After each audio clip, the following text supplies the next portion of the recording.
Chapter 1304. Fong Ling curved her lips and looked at her from the corner of her eye. So what if I'm a woman? Can't you faint when a woman smiles at you? Hey, stop. Qin Shuk raised her hand and gestured for her to stop. Little Fong Ling, oh, no, it's not little brother Fong Ling. It's cousin Fong Ling. Yes, cousin.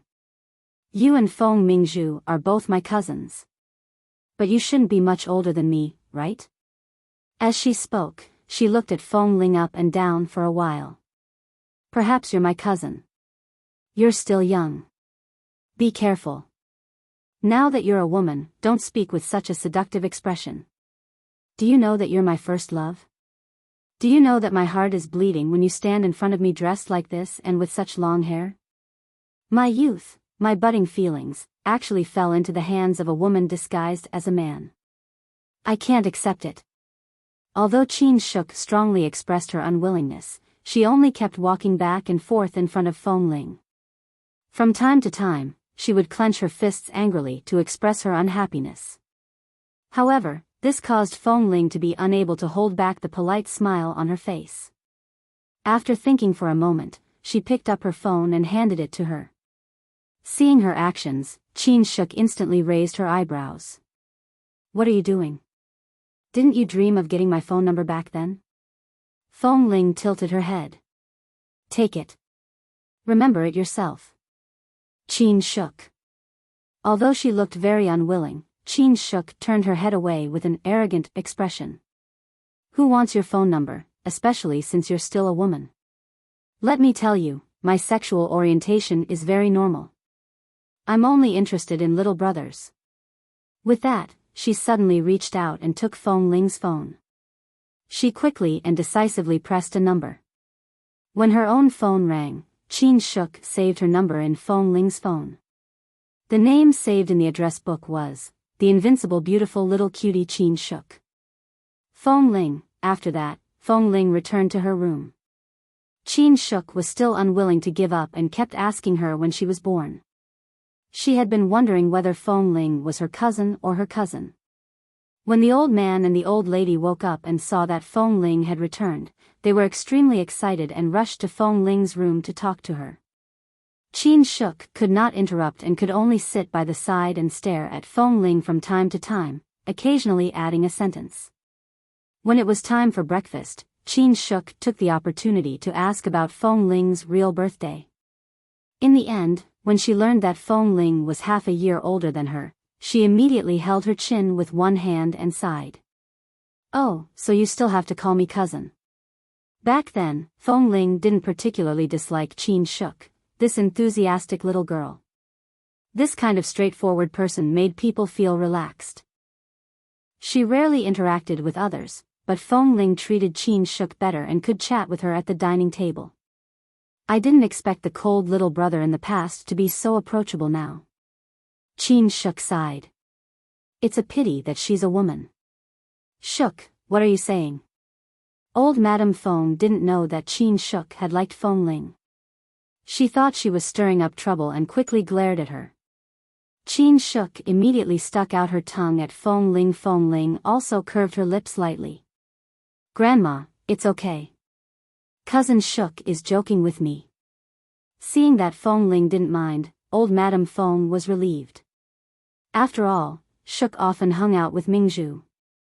Although Qin Shuk was straightforward and didn't have many thoughts, she was afraid that she would be dissatisfied with Fong Ling because of Fong Mingzhu. But now it seemed that she was overthinking. Qin Shuk actually liked Fong Ling.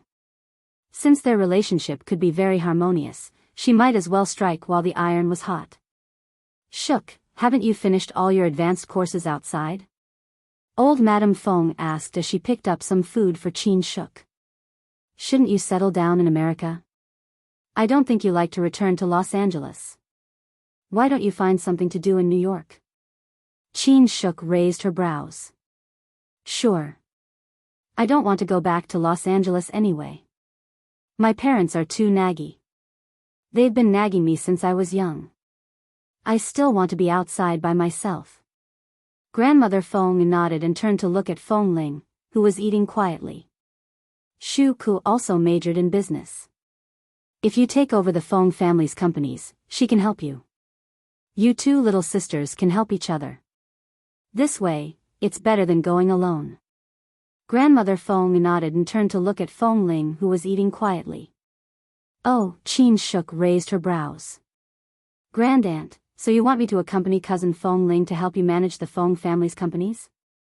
Old Madame Feng immediately smiled and glanced at her. Why? You don't want to? Qin Shuk blinked and turned to look at Feng Ling. I'm fine with anything. It just depends on whether cousin is willing to let me stay by her side to help. Feng Ling put down the cutlery in her hand and looked at Qin Shuk seriously for a while. Then she asked, I'm definitely willing. But before I let you stay, I have to confirm one thing. What is it? Cousin, tell me. There's nothing wrong with your sexual orientation, right? Qin Shuk, Grandfather Feng and Grandmother Feng. Qin Shuk rolled her eyes at the plate in front of her. Don't worry, I like men. And, then let's go together. Feng Ling looked calm. Qin Shuk rolled her eyes at him again and gritted her teeth. How infuriating. Why did she give Feng Ling the impression that she was a lesbian? She definitely only liked men, okay? Back then, she liked the little brother version of Feng Ling. Now that she had such a powerful cousin, not to mention that she didn't have this sexual interest, even if her brain was flooded and she really liked women, she probably wouldn't be able to handle someone like Feng Ling. Old Madame Feng smiled and turned to Grandfather Feng. Young people nowadays talk about things we don't understand, Grandfather Feng also looked at Feng Ling with a smile. It's good that Shuk is helping you. We can be more at ease. Don't quarrel with each other. If there's anything unpleasant, just tell us. We watched Shuk grow up and know her temper. She doesn't have any complicated thoughts. She's just a little impatient. Feng Ling, please be more tolerant of her. If you can't take it anymore, tell us. Aya, it's good enough that cousin doesn't bully me. You actually said that I have a bad temper? Qin Shuk was unhappy. She turned to look at Feng Ling. With her skills, I can't even beat 10 of her. What else can I do to her? No matter what, I'm the one who's at a disadvantage, okay? Chapter 1305. Feng Ling smiled. I won't hit you. Look. Her words are clearly a threat. She's reminding me that she really knows how to hit people. Qin Shuk really couldn't eat anymore. She came from 11 base. Great aunt, I'm the one who you have to stand up for. It's me. It's not her. All right. Matriarch Feng couldn't stop laughing. I think the two of you will get along very well in the future. I don't care anymore. Go deal with the relationship between you two sisters. Let's eat. Qin Shuk picked up the cutlery again and glared at Feng Ling across the table. Feng Ling only smiled and ignored her occasional childish temper. Feng Ling rested for a day at the Feng family's residence and went to the companies under the Feng Corporation's name in New York the next day. As the Feng family's business had failed in recent years, there were many small companies that needed to be integrated. In the past, it was the Feng Corporation, but now it was just a bunch of small companies. Some made money, and some did not. The two elders were old and did not have the energy to manage too much. They could only maintain the profits on the surface, but they could not continue to do more. Feng Ling and Qin Shuk sat in the car and looked at the information about all the companies under the Feng family's name. The driver sent by the Feng family drove quietly in front. Although Qin Shuk usually looked like a carefree child, when it came to doing things, she was very serious. Especially when she sat in the car with Feng Ling to discuss the various plans the Feng family was facing, she had many unique opinions with Feng Ling. Then let's do it this way. When they arrived at the company's headquarters in New York, the car was parked outside. Feng Ling put the information aside in the car. I'm still a beginner in these areas. I'm not like you, who have studied business and finance for many years. Furthermore, you've studied abroad and have practical experience. The two of us will follow the plan step by step. First, we'll transfer the company's management, and then we'll start step by step. All right, didn't you study in London for a long time? What I've learned in the past 5 years can't even compare to what you've learned in the outside world for a year. Let's support each other a little. There's absolutely no problem. Enchanting blinked at her. One is quiet, one is active. Even when we go out to discuss clients, we can complement each other. Don't worry, I'll definitely stand on the same side as you and help you take back all the power of the phone corporation. Feng Ling smiled. Then how should I thank you? I remember that apart from Li Nanheng, there was a little brother who often appeared with you, right? Enchanting whispered into Feng Ling's ear, that little brother is also quite handsome, but compared to you in men's clothes, he's still inferior. But in the end, you're a woman. You're beautiful to the bone and not the skin. It's only natural that you're inferior to him. Thinking about it, that little brother's looks are not bad and his personality is also good. Introduce him to me later. Feng Ling, she tried her best to recall and felt that the person Enchanting was talking about was Kay. Feng Ling smiled. All right, you have good taste. I'll find a chance to introduce you. Deal. Let's go. I'll accompany you to the phone corporation to kill the enemy. 10 months.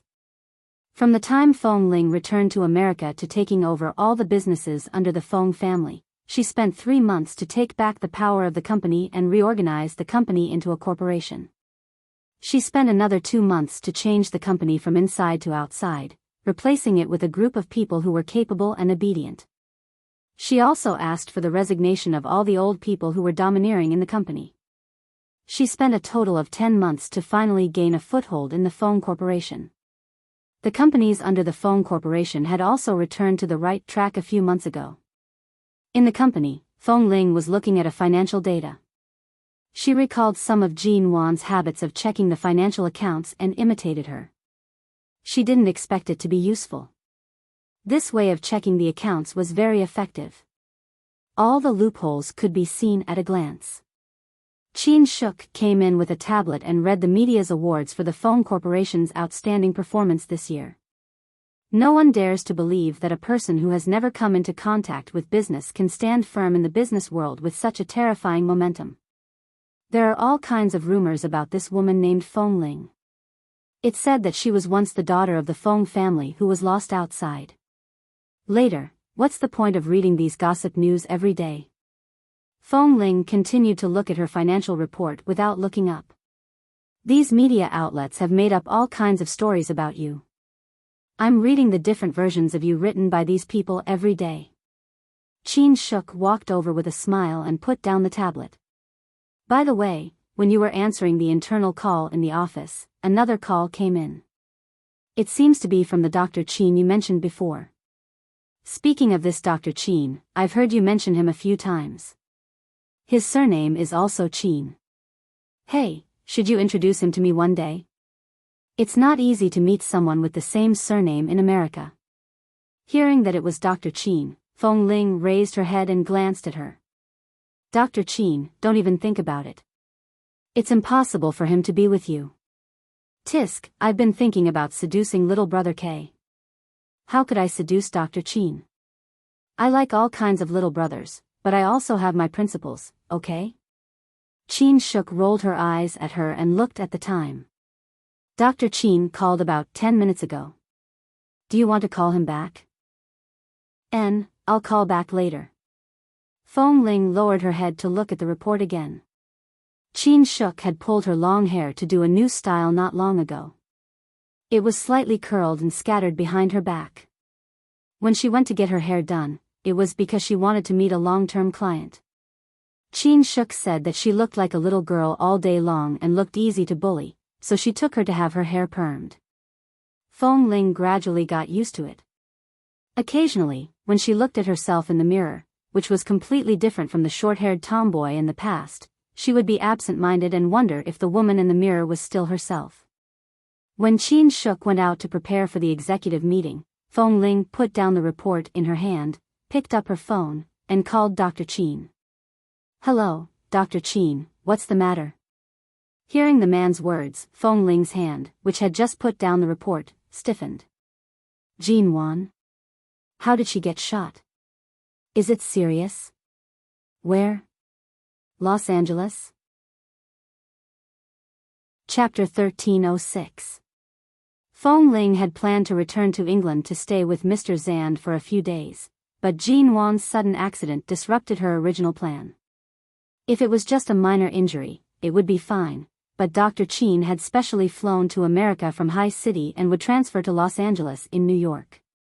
If it wasn't a big deal, Dr. Chin wouldn't have told her to be mentally prepared.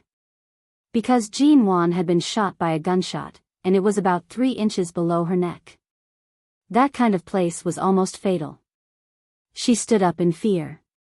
She didn't even have time to change her clothes or pack her things and walked out. Hey, where are you going? Chin Shuk was still outside and hadn't walked far.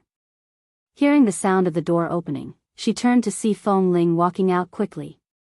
Feng Ling had never been used to wearing high heels, but on some occasions, she had to wear them to match her clothes. She was wearing high heels today.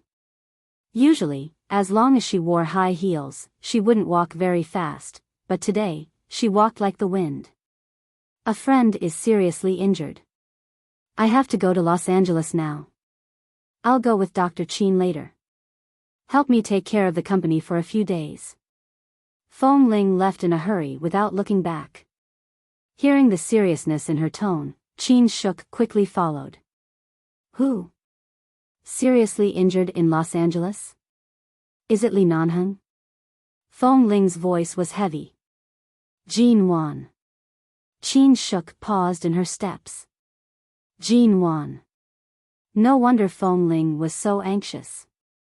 This was not the first time Feng Ling had heard of this Mrs. Mo. She was truly one of the few good friends she had in her life. Knowing that Chin Shuk was very reliable, Feng Ling was very relieved about New York. She went to the underground parking lot, changed into flat shoes in the car, and drove all the way to the airport. When she arrived at the airport, Chin Sighting had just gotten off the plane and was preparing to go to Los Angeles. The two of them met and didn't have time to exchange pleasantries. They chose the nearest flight together.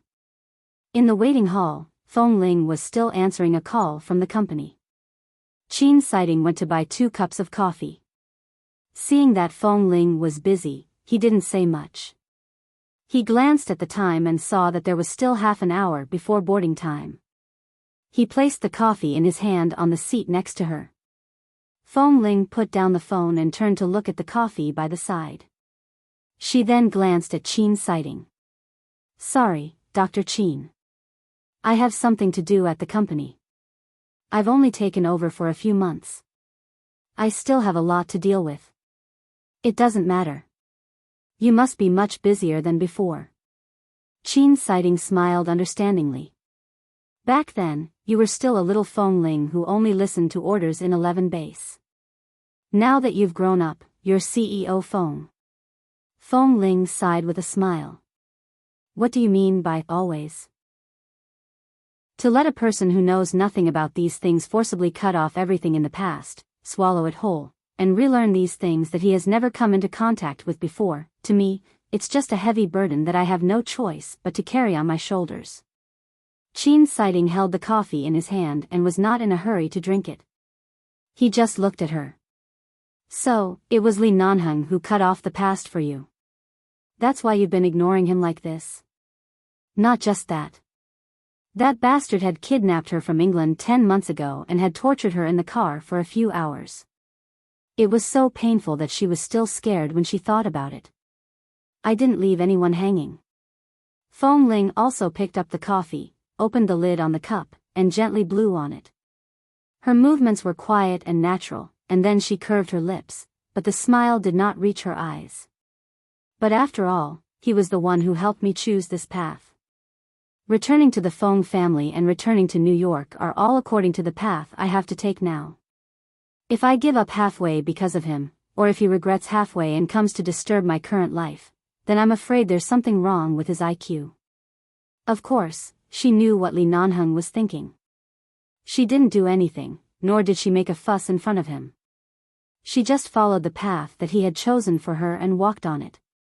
As for Li Nanheng, he just swallowed his blood. He couldn't see or touch it. He could suffocate to death every day. What was there to be angry about? This silent punishment was enough. Fong Ling took a sip of coffee and didn't want to talk about Li Nanheng anymore. She only asked, "What do you think about Jean Wan's injury?" "I've called a friend in the hospital where she is now. She is injured in the head and the central nervous system of her spine."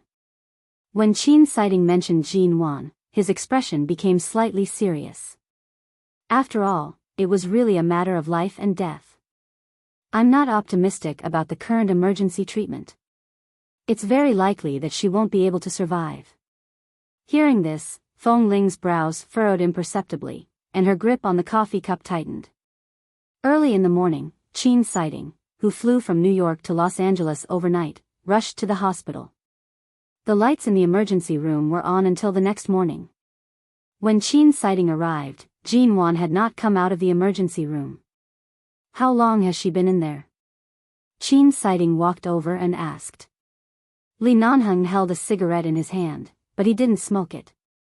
"He just sat here with Mo Jingshan all night."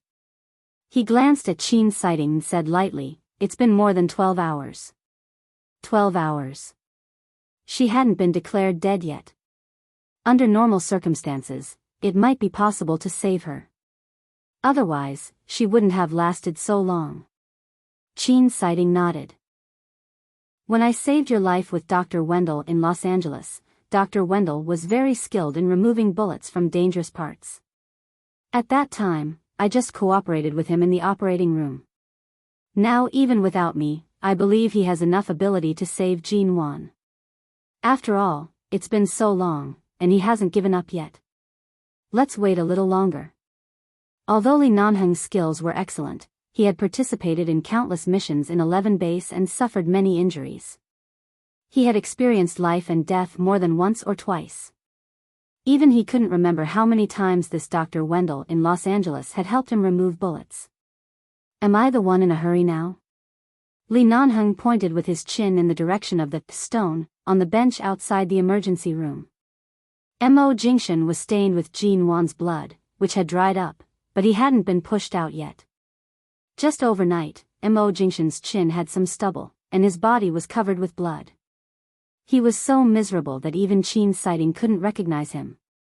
When the doctor finally came out and announced the success of the operation, but Mo Jingshan was still in a very critical period and had to be sent directly to the ICU and couldn't be visited for the time being, everyone outside, although they didn't say much, was obviously relieved.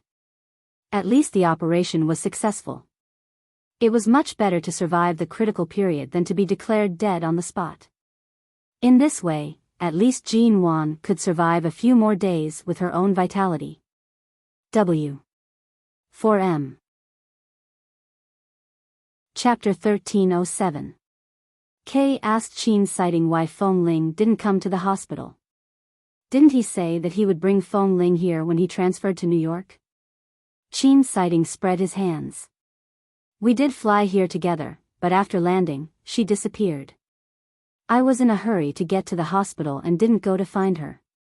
Kay Nanheng had been waiting for Fong Ling to appear, but after waiting for a long time, she didn't come to the hospital. In this operation, he was ordered to go back to the base to mobilize people, planes, vehicles, and guns. After all, Nanheng had personally dealt with the things in Cambodia, and now he had to go back to Atuda himself. After Jean Wan was injured, Atuda had been caught and locked up in the base. Now there was no time to waste, and he should go back to the base, but he had received accurate information that Fong Ling would come with Qin Sighting this morning. But she didn't show up. Time passed bit by bit, and Jean Wan had been sent to the ICU ward. It was quiet outside the emergency room. Li Nanheng stared at the door of the hospital. Under the repeated urging of the base, he threw his cell phone into his pocket and left expressionlessly. However, less than 5 minutes after Li Nanheng left the hospital, a slender figure in a black wraparound dress appeared in front of the hospital. Seeing that Li Nanheng's car had gone far away, she entered the hospital. Fong Ling was still wearing the clothes she had worn in the company. She wore a black O-style suit jacket outside the wraparound dress. She didn't deliberately hide from Li Nanheng, but after getting off the plane, she received a call from the company. There was a very serious personnel change that needed her to hold a meeting immediately, so she specially found a quiet lounge and communicated with the personnel department on the phone for a while. After finishing her work, Qin Sighting had left because the hospital was very urgent, but he sent her a text message and wrote down the location of the hospital. When Fong Ling rushed over, she heard two doctors talking about Jin Wan outside the hospital. When she learned that Jin Wan's operation was successful but she was still in critical condition, she was a little relieved. At the same time, she saw Li Nanheng inside, so she didn't go in. Instead, she went out to buy some fruit from a fruit shop.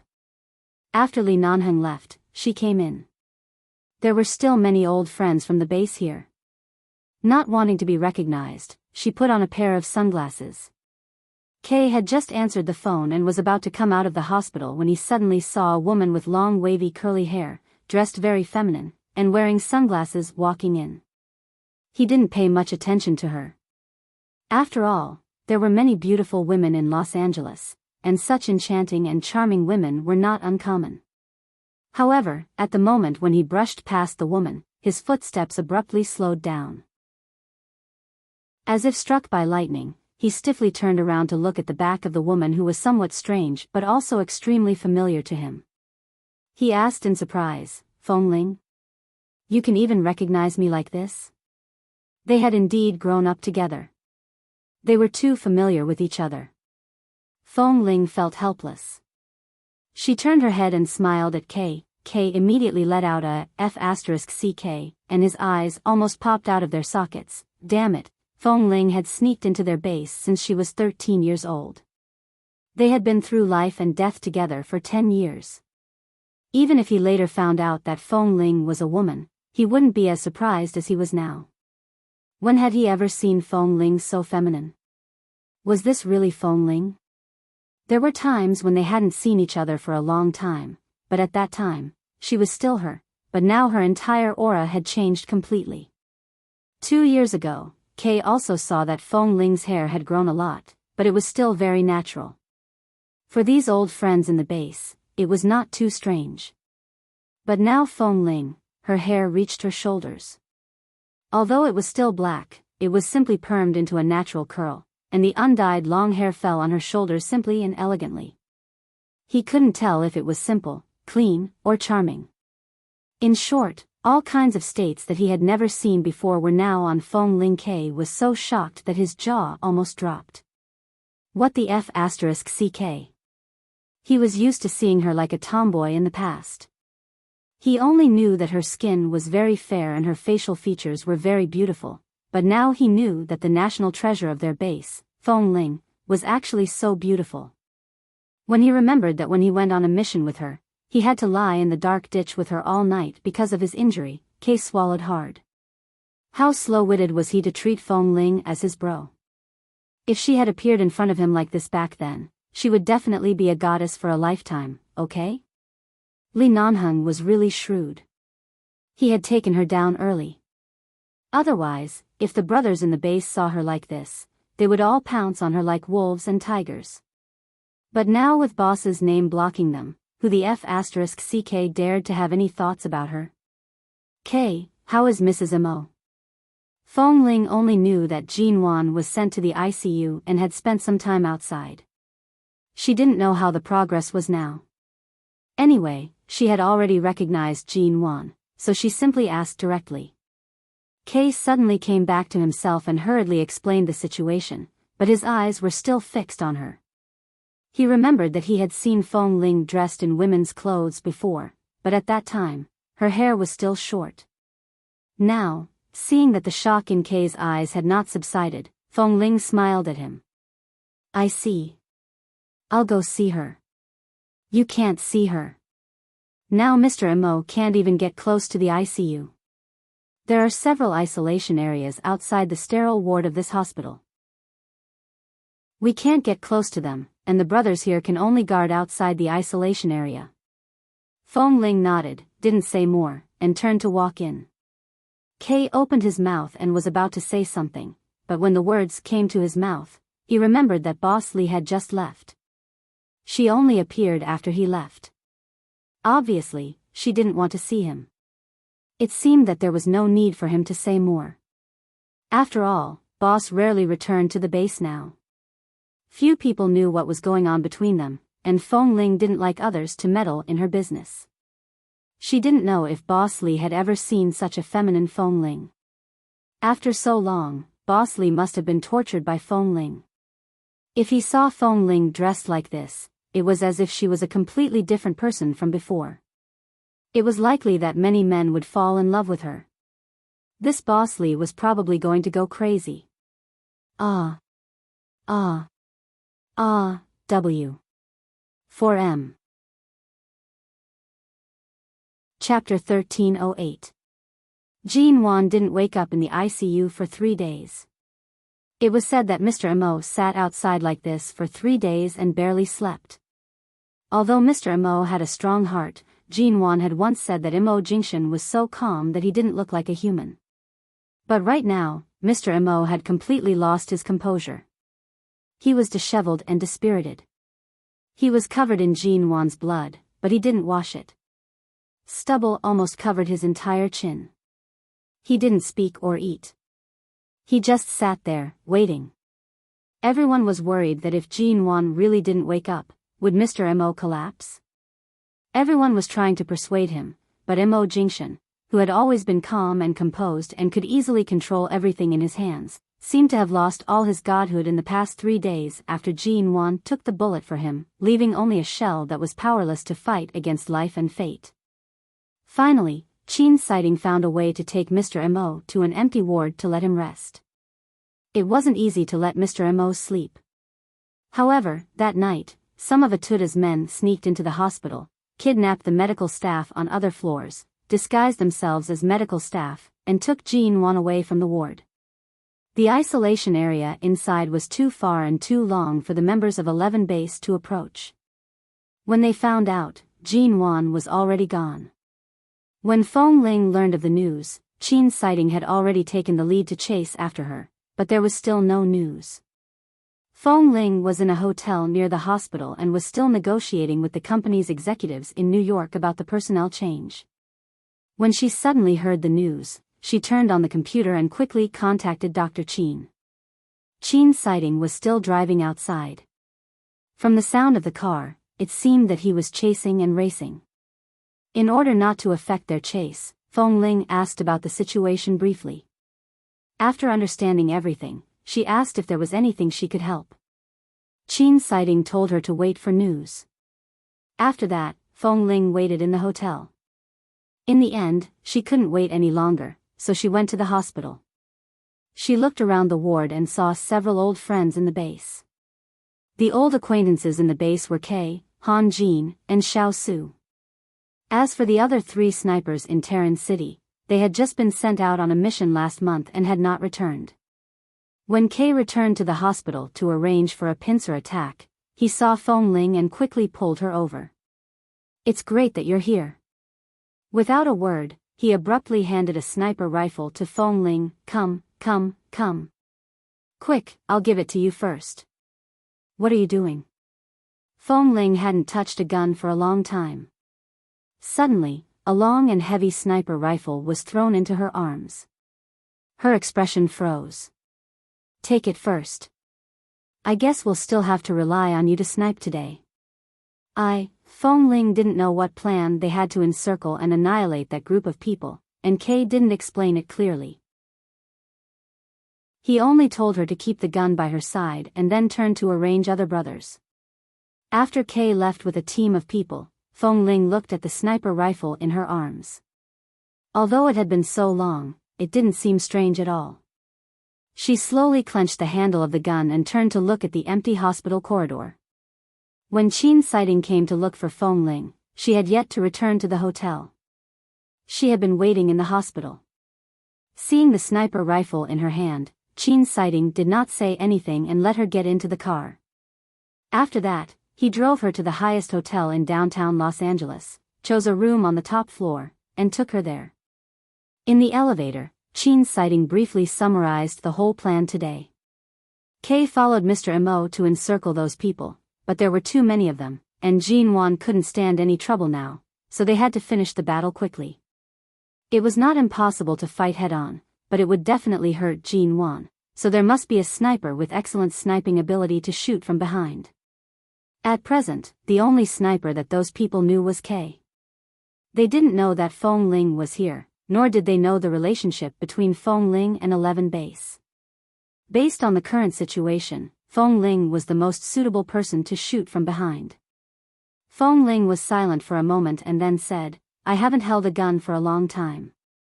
Maybe I can't hold it well. What if I accidentally hurt you? At this time, I'm afraid you can't refuse. Mr. Mo's future and Jin Wan's life are now in your hands." Qin Sighting looked at her. In Jin Wan's current situation, one more second and she will die at any time. Feng Ling immediately looked up at the slowly rising number in the elevator and said calmly, "Okay, I understand." When she reached the top floor, she entered the room that Qin Sighting had arranged for her. When she checked the distance from the opposite building by the window, Feng Ling saw that the group of people had forced Jin Wan to retreat to the balcony. Seeing that those people were surrounded by the brothers of 11 Base, Feng Ling didn't say anything more and decisively set up a sniper rifle in front of the window. Although she was no longer wearing the uniform of 11 Base, and although she was no longer the short-haired capable sniper Feng Ling, at this moment, her movements were still as skilled as many years ago, and she didn't waste a single second. After making all the preparations, she aimed the gun at the back of the head of the person who restrained Jin Wan. Bang! It was a clean shot. At a distance of 500 meters from the opposite building, it hit the enemy's head. With one shot, the enemy was already bleeding on the spot. Seeing Mo Jingshan rush forward to take Jin Wan into his arms in an instant, Feng Ling withdrew the sniper rifle from the window and was about to carry the gun behind her back out of habit, but then she realized that she was no longer a member of 11 Base and it was not convenient for her to take this thing with her, so she put the gun aside and looked back expressionlessly, only to see Qin Sighting who happened to be looking at her calmly. "You haven't touched a gun for a long time, right?" Qin Sighting asked. "I haven't touched a gun since I left the base, so I'm really out of practice.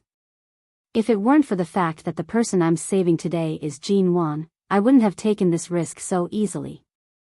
If I didn't aim accurately, I would have killed more than just her. Since Nanheng asked you to come, of course he trusts your marksmanship." Feng Ling's expression froze and she looked at him coldly.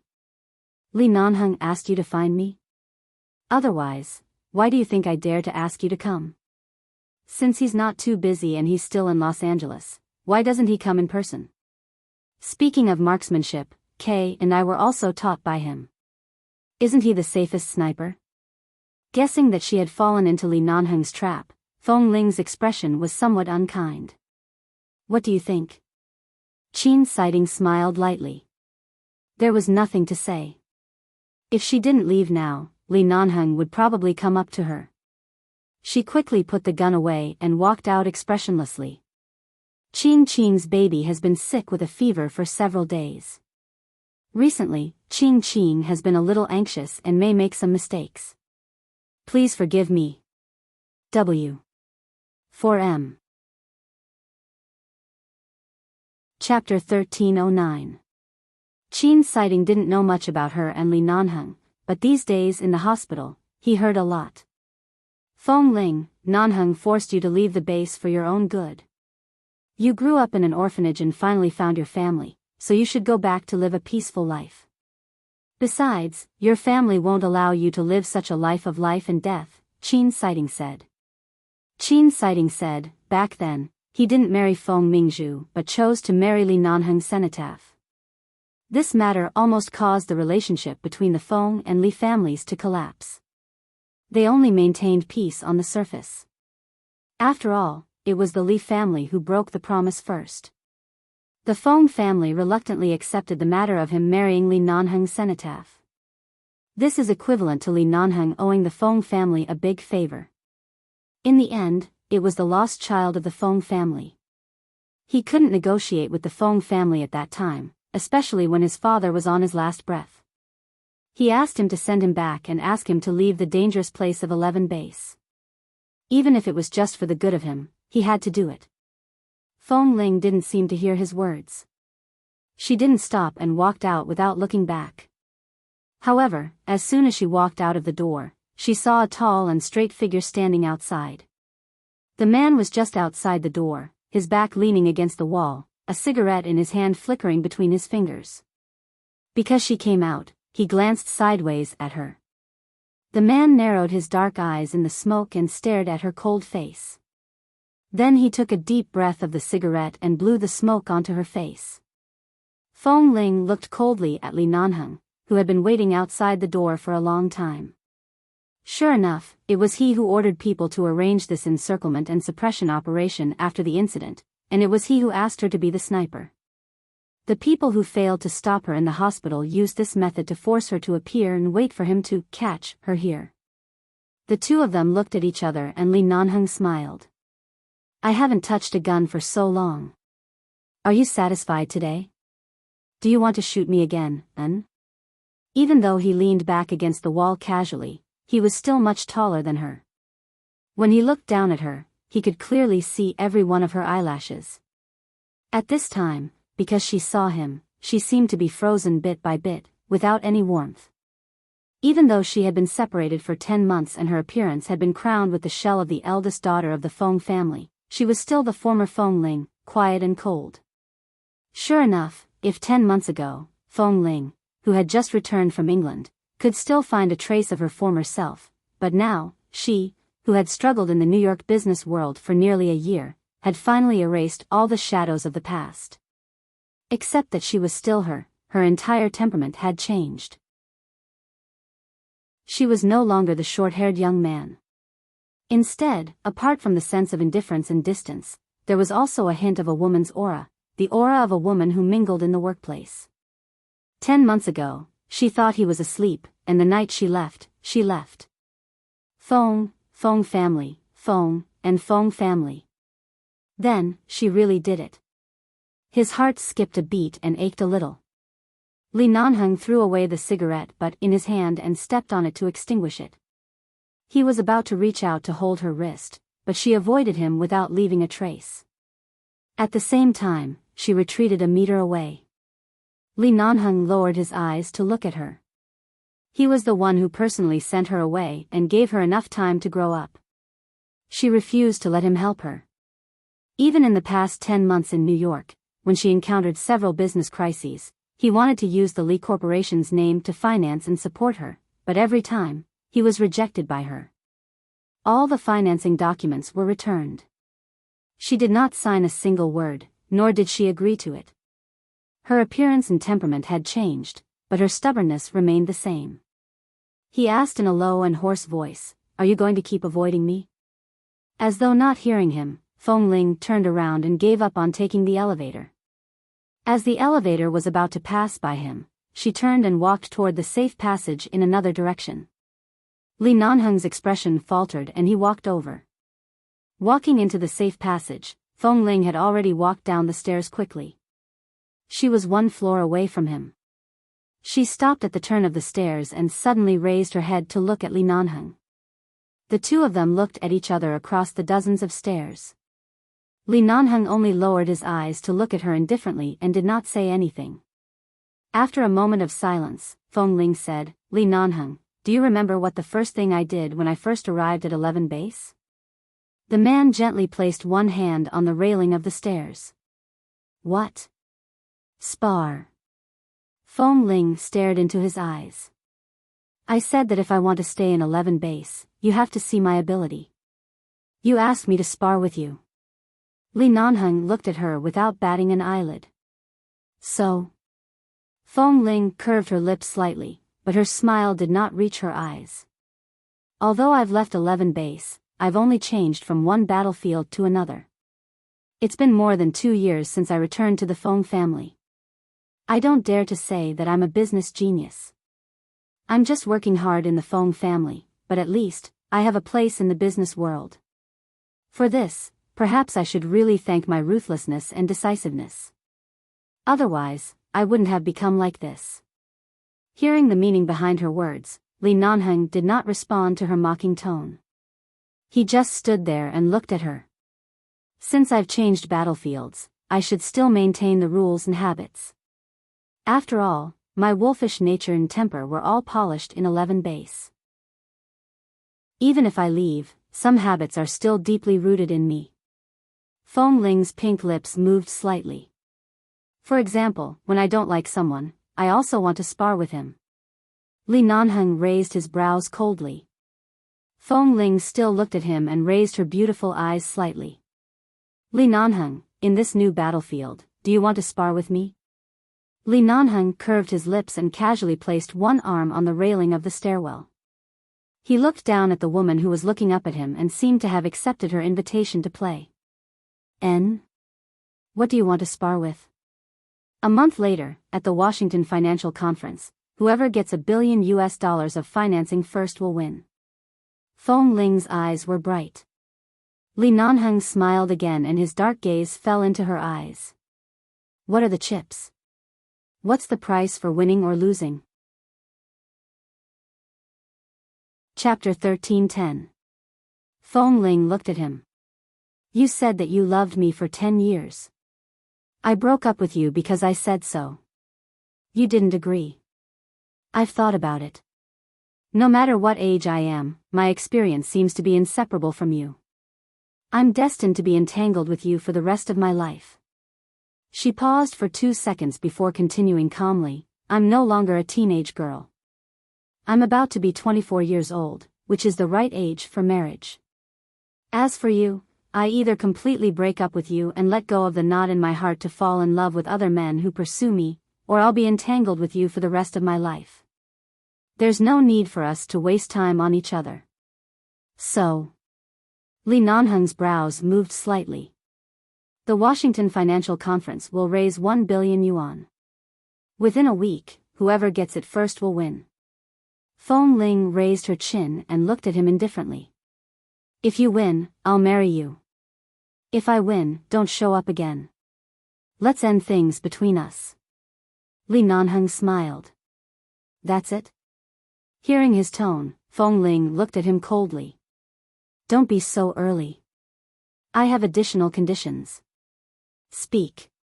You can't let the arms dealers behind you participate in next month's financial conference, nor are you allowed to take out your private funds to participate in the financing. I know you have money, and the Li Corporation doesn't need financing, but the way we compete now is whoever wins the 1 billion yuan outside will win. This game must be based on equal rules.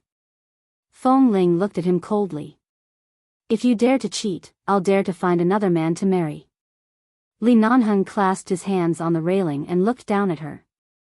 When he heard that she wanted to find another man to marry, he smiled faintly. I'm afraid that man thinks his life is too long. Feng Ling retracted her gaze and no longer looked at him. She looked straight at the floor sign at the corner of the stairs. I'm going to see Jean Wan. With that, she walked down. Listening to Feng Ling's footsteps in the stairwell below, Li Nanheng withdrew his gaze from the stairwell, picked up his phone, played with it in his hand for a moment, and turned to walk out. As he walked, he dialed a number on his phone. After the other party picked up, he said mildly, check all the investors and S-level financiers at the Washington Financial Conference next month. See who they are. After you find out, bring my words to them. If the phone corporation in New York comes to them to study the financing plan, open the door and let her in. Don't make things difficult for her. After giving a few simple instructions, Li Nanheng hung up the phone and turned back to see Qin Sighting leaning against the door with his arms crossed and looking at him with clear and meaningful eyes. Li Nanheng threw the phone back into his pocket and walked over. The enemy has collapsed. Of course. Qin Sighting smiled and glanced at him. I just went to the safety passage and heard a few words. Li Nanheng remained silent. You clearly know that this is the bottom line that she has set for herself. Either she stays with you, or she breaks up completely. Although it is indeed in line with her personality, you only have a 50% chance of winning after taking into account her additional conditions. If you lose, I'm afraid that she will never turn back. But you, on the other hand, not only did you not make things difficult for her, you even asked the financiers to open the door for her. What, are you trying to personally send her away? Li Nanheng put one hand in his trouser pocket and asked instead of answering, if Shi Niange were to play this kind of game with you, would you choose to let her enjoy the pleasure of revenge in this game and let her vent and be happy, or would you choose to fight her head on and let her taste the taste of failure? Qin Siding raised his brows. You've seen through her. Li Nanheng sneered. It's not like I've done anything unforgivable. If she's angry, I'll help her vent her anger. If she's unhappy, I'll let her take revenge until she's happy. The first 13 years of her life were all messy and blank. In the last 11 years, I was there. No one in this world knows her better than me. Qin Siding snorted. Look at your smug expression. It's as though what she said earlier wasn't a sparring game, but a promise to marry you and become Mrs. Li. Li Nanheng smiled. The moment she spoke, she was all ready. You're very confident. It's not confidence. It's the truth. The cenotaph was just a name. It has nothing to do with the truth. Besides, she's still alive, so the cenotaph is useless. You should know this. Of course. Li Nanheng glanced at him from the corner of his eye, as though his brother had accidentally seen his treasure. Just now, did you see her marksmanship? Qin Siding replied casually. How is it? Is it outstanding? Handsome? Is it beautiful? Are you envious? Compared to your Shi Niange, isn't Feng Ling more beautiful? Qin Siding couldn't take it anymore. He couldn't stand this Li Nanheng who had been ignored for more than 2 years and was so excited just because he had just accepted a sparring game. He turned around and left. Jin Wan had really experienced a catastrophe. Feng Ling stayed in Los Angeles for a few days. After Jin Wan was out of danger and was brought back to High City by Mr. Mo, she left Los Angeles. After returning to New York, she began to prepare for the financial conference a month later. In fact, this was the first time she had attended such a grand financial conference. Fifth Avenue in Washington was the largest financial center in the world, but Feng Ling had never been there before. Instead, she went to the edge of the city to carry out missions, eliminate various terrorists, and participate in many life and death rescues.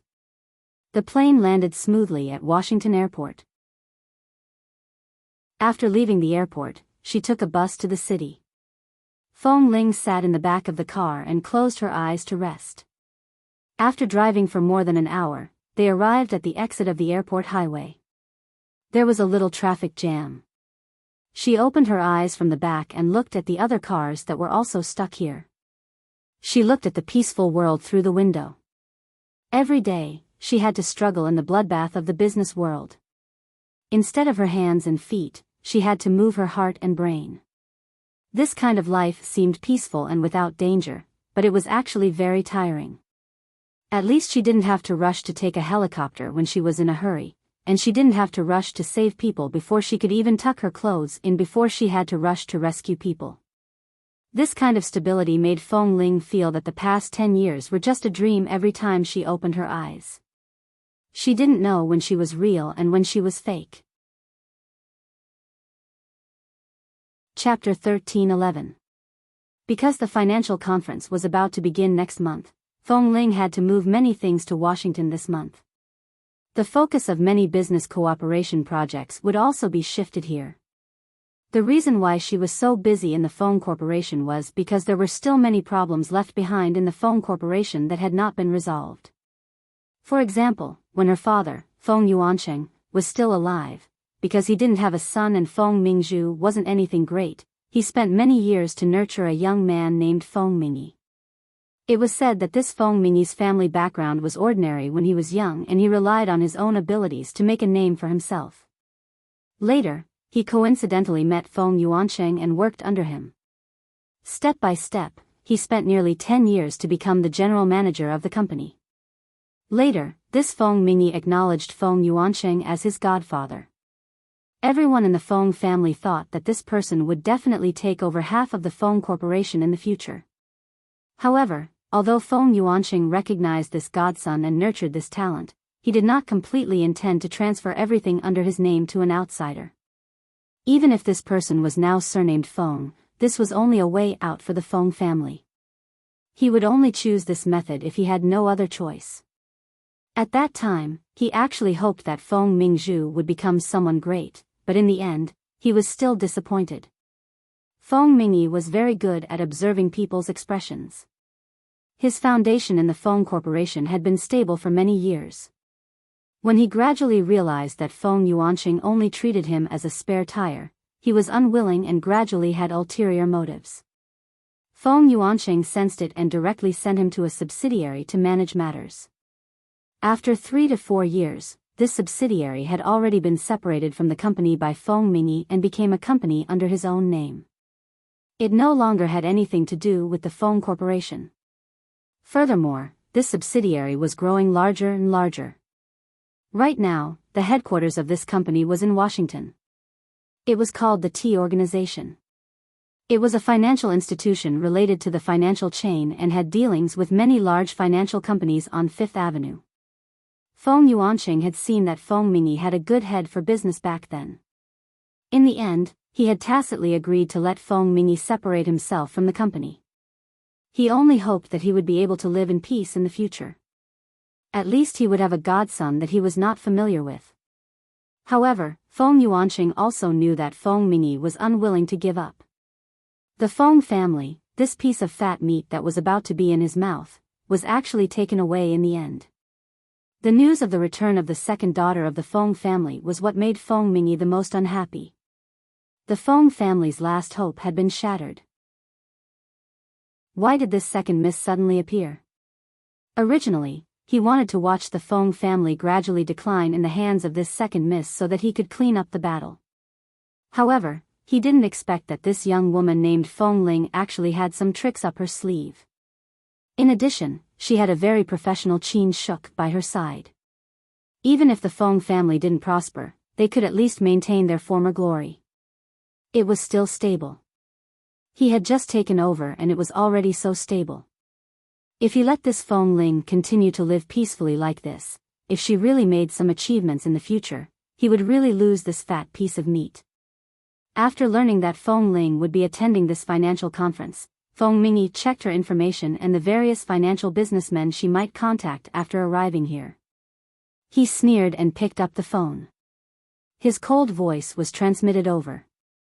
Inform all the financial partners related to T Corporation. From now on, no one is allowed to accept the Feng Corporation's orders. If you find any clients related to the Feng Corporation, snatch them for me at all costs. It doesn't matter how much money you spend. In short, don't let her stand in this financial conference. She can't get a single cent. Yes, I'm going to cut off the Feng Corporation's path. You should know what to do. After saying this, Feng Mingyi hung up the phone without hesitation. Qin Shuk had just followed Feng Ling to Washington. When she heard the news about the T Corporation, her expression was extremely ugly. It was obvious that they wanted to kill the Feng family at this financial conference. They wanted to break Feng Ling's arm before her wings had fully grown. Furthermore, they didn't hide anything at all. Their goal was so obvious. Back then, Chairman Feng shouldn't have been too kind to that godson. After Qin Shuk told Feng Ling about this, she sat by the side and complained. Feng Ling didn't say anything. She didn't know much about Feng Mingyi. She only learned about it when she investigated the personnel changes and the various companies after returning to take over the Feng Corporation. However, at that time, she was busy with other more important matters and didn't consider whether this person's existence would affect the company. Now it seemed that her father had really let the tiger return to the mountain. He was in such a hurry to force her to return to the Feng family. On his last breath, he had to think of a way to find someone who could help her decide and choose the path to return to the Feng family for her. In fact, What she was really worried about was that if the Feng family lost its leader and the two old men couldn't defeat Feng Mingyue, the Feng family would really lose everything in the end. Does this person want to kill the Feng Corporation? Feng Ling asked. Qin Shuk hesitated for a moment. He does have such a purpose, but I don't think he has the ability. Although the T Corporation has been in Washington for several years, it is still just an organization. It can't even be considered a formal company. No matter how good his interpersonal relationships here are, the Feng family can still suppress him. As long as we don't lose, he might not be able to defeat us. When Feng Ling learned of this, she appeared very calm. After discussing some plans with Qin Shuk, Feng Ling stood quietly in front of the floor-to-ceiling windows and looked down from the tall floor. Her tall figure was reflected in the glass. She held her phone, her gaze calm. The weather in Washington was very good. The sunlight shone on her through the window, but Feng Ling felt a chill run down her spine. Not only did the people from the T Corporation say that they wanted to block Feng Ling's path, but they also wanted to block all the partners who were about to cooperate with the Feng Corporation. He was so arrogant because he thought that Feng Ling was just a little girl who had been lost outside for many years. She had just returned and had to take on this heavy responsibility. She didn't have any ability at all. If she couldn't get out of the embarrassing situation, she would at most be a little girl who cried in front of the board of directors. She definitely didn't have any extraordinary ability. In the afternoon, Qin Shuk called again from outside. The current situation is like this. These people who are working together in the finance industry don't seem to have any intention of targeting you. Moreover, they seem to admire you. Although I don't know how you became famous in Washington, they don't seem to have any prejudice against you. However, because of what happened on T-Mobile, they don't seem to be on either side. They're just waiting and watching. It's much better than what we expected. Chapter 13:12. All right, I understand. I'll be prepared. Feng Ling's voice was patient and gentle on the phone. Qin Shuk, who already knew her very well, knew that she needed a moment of peace behind her strong indifference. After hanging up the phone, Feng Ling remained standing in the same spot. The large office was empty, and it seemed that only her own breathing could be heard. Then her two phones kept ringing, announcing the official start of the tug-of-war between Feng Mingyue and her. Feng Ling turned slightly, and her long eyelashes fluttered with her movements. Then she expressionlessly picked up the phone that kept ringing. CEO Feng, the relevant personnel in charge of the financial investment department are all clamoring to see you. The assistant's voice came from the other end of the phone, accompanied by noisy chatter. Feng Ling's eyes were cold. Let them in. In less than 5 minutes, more than a dozen heads of the relevant departments walked into the office. They looked at each other, but they didn't know who to speak first. The financing in Washington is probably difficult. Furthermore, some of the deals have been refunded. The Feng Corporation stock has begun to fall. Our old partners are also under pressure from TMing. They called us to inform us that the contract will not be renewed after the end of the contract. A supervisor frowned and said, CEO Feng, you've only taken over the company for less than a year, and now you've encountered such a big obstacle on your first time attending the financial conference. Do you have any good plans? You can't let so many of us stay here to drink the northwest wind. Right now, it's only TMing's words. As for those partners, they are indeed the ones that the Feng Corporation doesn't plan to continue working with. We haven't even obtained the important financing that can be used. Are these bits and pieces of pressure enough to make us lose control? Feng Ling said coldly. The supervisors, who originally thought that she was in a mess because of this situation, saw that she didn't seem to panic at all. From the moment they heard the news until now, she had been slowly putting pressure on them. Everyone thought that Feng Ling wouldn't have any ideas, but from the looks of it, although TMing's matter would snowball, this snowball clearly wasn't much of a threat to Feng Ling. It wasn't the first day he had followed her. From her expression, he could tell that she was calm. But now those old customers are hinting at us, hinting that we might, I know. Don't worry about it. Carry out all the work you've arranged in Washington. Don't be affected. I know what I'm doing. You can all go out. Feng Ling did not say much and only threw them this sentence. CEO Feng, we've interacted with that Feng Mingyi before. He's a very cunning person. We can't fight him head-on. A supervisor hesitated for a moment before saying, besides, he has a lot of tricks up his sleeve. They might not all be open and aboveboard. Feng Ling did not speak. She only looked at the supervisor with her pure black eyes and did not speak for a long time. A nightclub in Washington. The sky was filled with wine and women as they toasted one another. A certain financial tycoon sat on the sofa in the luxurious private room and smiled as he toasted Feng Mingyi.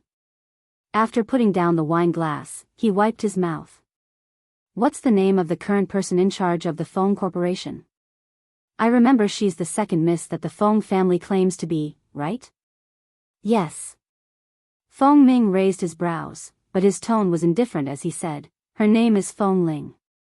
When she was young, she probably suffered a lot. When she grew up, she was recognized by the Feng family, but she didn't receive any good education. CEO, don't take her too seriously. In the business world, this kind of little girl with little experience is not worth mentioning.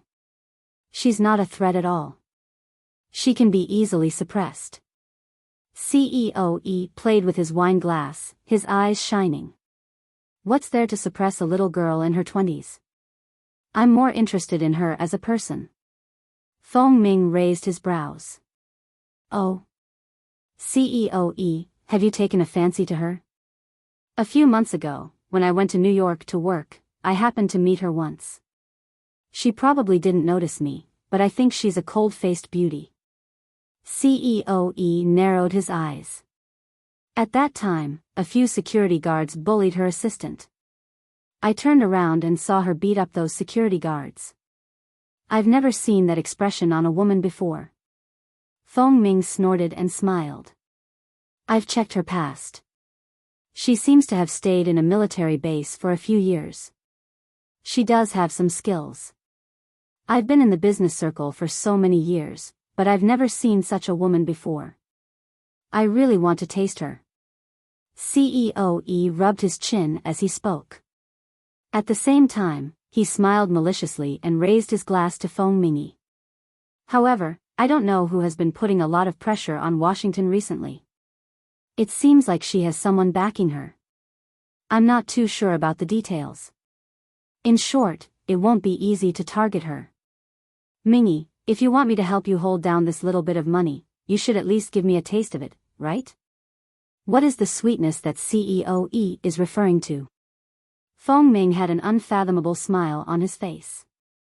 CEO also smiled. I heard that in this circle, Mingyi is famous for never giving gifts. If he wants to give gifts, he will only give beauties. As long as a partner takes a fancy to a woman, he will try his best to send her to the other party's bed. Look at this second miss of the Feng family, that's really making things difficult for me. Feng Ming raised his brows. Who in the circle doesn't know that I was the godson of the Feng family? No matter what, this second miss is my godsister. I can give her to anyone, but I can't give my godsister away. Ha ha ha ha, godsister, godsister. She's not related to the Feng family by blood. It's been a few years since I last contacted the Feng family. Now I want to personally pull this godsister down. Why do I care about this? CEO smiled. I reckon that this kind of cold-faced beauty is still a virgin. After all, no one can get close to her. If you like her, you have to do it as soon as possible. Otherwise, if she stays in the business circle for a few more years, who knows how many hands she'll have. Besides, since she has a relationship with the Feng family, I can coax her no matter what. When the time comes, think of a way to send her over to me. This way and that way, make her more obedient, right? CEO said as he gave him a few looks. Feng Ming curved his lips and played with the wine glass in his hand. It's not that there's no way. It depends on whether CEO's sincerity is worth the risk. This time, the biggest financing channel is in my hands. It's at least 1 billion yuan, CEO said confidently. CEO said confidently, as long as I don't release this sum of money, her trip to Washington will be in vain. Is my 1 billion yuan sincere enough? Okay, deal. Chapter 13:13. Although Feng Ling was prepared, the obstruction this time still had a very bad impact on the Feng Corporation. In just 2 days, the Feng Corporation's stock had fallen several times. All the large orders and unemployed executives in New York and the executives who had come to Washington were at a loss. Even Qin Shuk did not smile for the past 2 days. Every day, she seriously sorted out the company's financial situation. Tieming had been openly poaching people in the past 2 days, trying to poach many talents from the Feng Corporation. Feng Ling listened to the assistant's report. The assistant nervously looked at Feng Ling's side profile as he reported. Right now, everyone in the company was talking about it. They even said that this might be Feng Mingyi's revenge. No matter what the reason was, there was only one result from this planned and forceful suppression. It was to force the Feng Corporation into a desperate situation and wait for someone to take over. Has anyone from the company's board of directors called? Feng Ling asked after a few seconds, as though she did not feel any nervousness about the situation outside. She knew very well what the outcome would be if this battle was not fought well. That Feng Mingyi had never been willing to let go of the Feng family's big fat piece of meat. No, but... The assistant raised her head to look at her. She seemed to have something to say but did not dare to say it. Speak. Feng Ling's voice was straightforward. She was not affected by these events. When I took the elevator upstairs with the documents, I heard 2 executives discussing. They said that the board of directors in New York might go to the Feng family to talk to the old master and old madam. Then they want to hold a board meeting to impeach them. The assistant looked at her worriedly. This is all from what I heard. Feng Ling's expression did not change. I understand. Thank you. Originally, she thought that after hearing this, Feng Ling would be angry or terrified. However, the assistant did not expect that. Feng Ling seemed to have expected it. Her expression did not change at all, and she could not get any information from her face. However, thinking about it, it made sense. No matter what, Feng Ling was a very calm person. She did not show her emotions. The news that the new leader of the Feng Corporation was a cold-faced beauty had long been spread in the circle. It was not strange. However, this time, the matter had become so serious. Was she confident that she could survive this crisis smoothly? After all, the Feng Corporation was holding Feng Ling's phone. If they couldn't survive this time, not only would Feng Ling lose face, the Feng family would also be unable to raise their heads. After all, this was the Feng family's last hope. The remaining 2 old ones were no longer worth mentioning. Many people in the American Chinese business circle were waiting to see the Feng family's ending. Especially since the one targeting the Feng Corporation was the Feng family's godson. Feng Ling came to Tieming and was prepared that Feng Mingyi would not see her. But surprisingly, he actually agreed. The elevator slowly rose. This was the first time Feng Ling had come to see this man called Feng Mingyi, the godson that her father had raised for many years. This person knew the Feng Corporation and the Feng family like the back of his hand. It could be said that he knew the Feng Corporation very well, so it was easy for him to win every battle. However, he didn't know much about this Feng Mingyi. Under the secretary's lead, Feng Ling walked into Feng Mingyi's office. Feng Mingyi was a man who was pleasing to the eye. Furthermore, he was the kind of man who would make any elder feel that he was obedient and filial. This was also one of the reasons why her father had made a mistake in judging him. The young man sat behind the desk. The temperature of the air conditioner here was too low, causing one's hair to stand on end. After the secretary left, she naturally closed the door. Feng Ling walked over and sat down in front of the desk. This was the first time they met, but it was as though there was no need to greet each other politely. Mr. Feng's methods are impressive. In just 2 or 3 days, you've blocked the path of my Feng Corporation. Feng Ling's cold voice sounded. She did not panic at all. Feng Mingyi looked at this rumored cold-faced beauty. His eyes reflected Feng Ling's calm but untainted face. It was no wonder that almost everyone who had seen her in person was shocked by her cold and beautiful aura. She was indeed a completely different type of temperament from ordinary women. Everyone's surname is Feng, so there's no need to address me as Mississippi, Feng Mingyi sneered. Speaking of which, my name was given to me by my father. Seeing that you're half a sister to me, I don't want to make things difficult for you. I also know that Tieming is a branch of the Feng Corporation, and I know what I want. If it weren't for your appearance, perhaps the Feng family would already be in my pocket. Why would an outsider learn this and that to compete with me for this half of the country? I'm afraid you can't afford the half of the country that Mr. Feng has taken a fancy to. Feng Ling smiled, but the coldness on her face contrasted sharply with the smile in her eyes. I want to remind you that Tieming is a branch of the Feng Corporation. The name of the legal person behind it shouldn't have been changed yet. If I want to take it back, do you believe that I can remove it from Tieming at any time? Hearing this, Feng Mingyi only smiled. I thought you came here today to beg for mercy. Beg for mercy? Did you do something so extraordinary that you need me to beg for mercy? Feng Ling's voice was not as soft as an ordinary girl's. In this seemingly calm but tense environment, it added a hint of coldness. I'm afraid the person who can make me, Feng Ling, beg for mercy hasn't been born yet. Mr. Feng, don't take your little tricks too seriously. Why, do you have other tricks?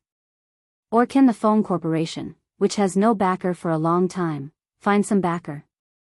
As far as I know, CEO E, who has the highest financing channel and the highest amount of money at this financial conference, hasn't even come into contact with anyone yet. CEO E and I have been friends for many years. If I don't speak, do you think he will give me a single cent? Hearing Feng Mingyi's confident attitude, Feng Ling's cold eyes turned even colder. CEO E? Initially, she had received news that the person in charge of the highest financing channel was not this CEO E, but it was clear that because of Feng Mingyi's tricks, the person in charge had changed. Yes, I'm afraid I'll have to disappoint Miss Feng. Feng Ming raised his brows and looked at her. Something happened to the previous person in charge recently and he fell. The person who came up was changed. He has interacted with the previous person, but CEO E has never interacted with him. Do you think you have any chance of winning? Chapter 13-14. What makes Miss Feng even more disappointed is that I, Feng Mingyi, have never been an unyielding person. All the assets and family business under my name should have been mine. Feng Mingyi spoke very straightforwardly and did not take Feng Ling seriously at all. He was too lazy to even lie. If you're just greedy for the position of CEO, I can allow you to continue sitting here, but other than that, don't even think about getting anything else. Otherwise, Feng Ling looked at him without any fear in her pure black eyes, as though she had seen through his thoughts. Seeing that she did not show any signs of softening her attitude, Feng Mingyi narrowed his eyes. He did not say anything, but he looked at her meaningfully. Mr. Feng, I'm afraid you've misunderstood my purpose today. Oh? Then why are you here today? Could it be that you're just here to see me, your godbrother? I just want to invite Mr. Feng to bet with me today. Feng Ling smiled. This was the perfect counterattack to Feng Mingyi's arrogant attitude. Bet? What are you betting with me? The chips in your hands don't seem to be stable, and I can easily snatch them away. Bet? Do you have the capital? Feng Mingyi leaned back against the leather chair. In short, I can't play any tricks. Are you afraid, Mr. Feng? Seeing her attitude, Feng Mingyi's challenge factor was aroused. He narrowed his eyes and looked at her with interest. In this business circle where everyone had ulterior motives, it was rare to see someone with such clean eyes, and she was a woman. Putting aside his past with the Feng family, just by looking at her, he really wanted to dirty the pure things in her eyes. How did such a person survive in the business world? Let's bet that I'll definitely survive this time. How about it? Feng Ling's voice was as cold as clear water. Although she did not miss any of Feng Mingyi's expressions, she did not have any extra reaction. Feng Mingyi looked at her, his eyes filled with emotions. In fact, he really wanted to gamble with her openly, but just as CEO Yi had said, he didn't know who was backing her up from the beginning. Now, he could only obtain a small chance of winning from CEO Yi. If he wanted to play another game, he could no longer stop himself. Besides, Boss Yi was still waiting for her to come personally. What if I win? Feng Ming asked. I don't like ifs. If I really win, I'll hand over the power of the Feng Corporation with both hands and never regret it. On the other hand, if I win, I'll return TMing to the Feng Corporation. The word Feng in my name will be completely removed. I'll never have anything to do with the Feng family again. Right now, Feng Ling was talking business, and she could also speak in the way of a businessman. Heh. Feng Mingyi sneered. As expected of someone who grew up in the military base. The way you speak is like this. You don't even leave any leeway for yourself. Then I'll wait to hand over the power of the Feng Corporation. Feng Ling smiled lightly. Really? Since both sides believe that they won't lose, then let's write a contract so that we won't regret it later. As she spoke, she stood up and placed a printed document in front of him. The contents of the bet were all on it. You've already planned this? Feng Mingyi looked at the words on it and then at the calm Feng Ling. For a moment, he suddenly wondered if he had miscalculated because she was really too calm and prepared. If possible, I hope to erase the surname Feng as soon as possible and get out of TMing. Feng Ling glanced at him coldly. After he signed, she picked up the bet and turned to leave. After returning to the branch office in Washington with Feng Mingyi's signature, Feng Ling entered the office and contacted several people in charge of Fifth Avenue. After finding out about CEO Yi, she learned that CEO Yi would hold a banquet with many partners here tomorrow. Tomorrow night, the venue would be a villa in the middle of a mountain in Washington. The Feng Corporation was also invited. Logically speaking, the Feng Corporation had never cooperated with this well-known financial company in Washington. This time, it was because the person in charge was an old acquaintance of her father that she managed to contact him. In the end, the other party had changed. She had never even heard of this CEO Yi, so there was no friendship between them. Looking at the invitation list, most of them were companies that were very prosperous in the American Chinese community. Although the Feng Corporation was not small, it seemed a little far-fetched to squeeze into this list. Besides, she had never seen this CEO Yi before. Why was she invited? Why did Feng Mingyi repeatedly mention that only this CEO Yi could help her? Was there any connection? Are you sure you want to attend this banquet tonight? Qin Shuk stared at the invitation for a long time. Am I the only one who thinks there's a trap? With that, she looked at the people around her. They were all Feng Ling's secretaries and assistants. Hearing her words, they said almost at the same time, it's not just one person. After speaking, they all turned to look at Feng Ling. Feng Ling was signing a document. She held the pen quietly in her hand. After signing her name, she looked up at them. I know it's a trap. Then why are you still going? Feng Ling pushed the signed document forward and said lightly, I know what I'm doing. Don't worry. If anything happens, I won't be the one to suffer. Qin shook. But we're in the business world now. It's no longer the circle where we fight and kill each other. Those people rely on force. If someone takes a fancy to them and drugs them, what else can we do? Feng Ling raised her brows. That reminds me. So? Qin Shuk looked at her. You think it's possible? Yes. Feng Ling said lightly, I have to go even if I do. Chin Shuk could see that he had made up his mind. She gritted her teeth in anger. Are you crazy? You know that they have ill intentions towards you. If something really happens, you won't even have a chance of protecting yourself. It's too late to run to a deserted place like the mountain villa. Even the police can't catch up. After speaking, she saw that Fong Ling did not say much, nor did she explain anything. Chin Shuk picked up her phone and quietly flipped through the address book as she walked out. When she found the name, she walked to the door and was about to make a call. Shuk, who are you calling? Fong Ling's voice suddenly came from behind. I rushed to the hospital at 2 in the morning. Chin's baby turned from a viral cold to influenza B. He had a high fever of 39.6 degrees and was in a terrible state. Chapter 13:15. Chin Shuk paused. Before the call went through, Fong Ling had already stood up and walked over. She lowered her head and saw Li Nanheng's name on her phone.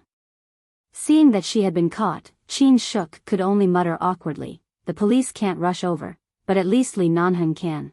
Fong Ling pulled her phone out of the address book and threw it back into her pocket. You're not allowed to call him. Why did you inform him about me? I'm doing this for your own good. I'm afraid something might happen. If there's really a problem, even I can't handle it myself. It'll be too late to call anyone. Fong Ling gently patted Chin Shuk's pocket and looked at her deeply for a while. Chin Shuk was speechless for a moment. She could only nod. All right, I understand. I won't mess around. I trust you. I know that not many people can beat you, but you still have to be careful. Fong Ling responded and returned to her desk to work, as though there was no banquet to attend tonight. It was as though nothing had happened earlier. Before going to CEO's villa, Fong Ling left a message for Chin Shuk. If she called her at 8 p.m. but couldn't get through, she could call the police. After that, she drove to the villa on the mountain. It couldn't be said to be deserted. At least, it was a very prosperous, wealthy area in Washington. Many rich people here were used to living on the mountain. They enjoyed a luxurious life while breathing clean air in a good environment. Mid-mountain villas were the norm for rich people. There were many villas of this type nearby, and the parking lot at the foot of the mountain was also luxurious and large. Looking at the cars that had just parked in, it could be seen that the people who were invited here today were either rich or noble, and not ordinary people. Fong Ling sat in the car for a while and sent her phone's GPS location to the company's computer. Today, she was not wearing the suit she usually wore in the company. Instead, she was wearing a white and blue shirt that was a combination of casual and sports style. It was very comfortable and she was wearing a pair of white flats. The biggest advantage of this dress was that she could hide things. For example, she could put some small and precise daggers or blades in her sleeves and pockets, and she could also hang some things around her waist. After preparing everything, Fong Ling got out of the car and walked up. At the same time, Los Angeles, the Li family. It was rare that the 4 elders of the Li family had been in good health recently. No one had to lie down and sit to recuperate. It had been more than a year since they had gathered to play mahjong together. Today, they finally got together, so the game was set up. The third son of the Li family said as he touched the cards, I heard that Nanheng has been frequently appearing in New York recently. These few days, he seems to have contacted Washington. Why? Is the Li Corporation going to expand there? The second son of the Li family smiled. Expand my ass. What else can he do in New York? Aren't you going to chase after your wife? Lao San raised his eyebrows. Oh, I had a stroke a while ago and was hospitalized. I was muddle-headed for a few months and almost forgot that Nanheng hasn't gotten his wife yet. Why? It's been so long, and there's still no news? Then, second brother, third brother, and fourth brother looked at Li Junyan. Li Junyan expressionlessly played a card. Let him chase after his own wife. Why should we old men worry about it? Lao Si said with a smile, I don't think we should ask him to change the target. He's been fighting with that Feng Ling for so many years, but there haven't been any sparks. Perhaps it's just fate. Li Junyan snorted. I want him to change his target, but does that brat look like he'll listen to me? That girl Feng Ling is good and a proper lady of the Feng family, but her temper is really like an iceberg. Even if she really marries into the Li family in the future, I don't know if she will have a good attitude to show her filial piety. Lao Si then clicked his tongue. Touch. Hey, don't snatch it. Mine, I'll touch it. That's not necessarily the case. It's not the first time I've seen that girl. Li Junyan touched the cards and said, she's a good child, but her childhood experiences have made her habitually wary of others. I've also asked a few members of 11 Base who often come into contact with her. In fact, she's a very careful and caring girl, but she's always a little introverted. Instead of letting a granddaughter-in-law who whispers sweet nothings to me all day long show up in front of me, and not letting this kind of child who will say what she has to say and stay by herself come over, I'll be able to live more peacefully in the future.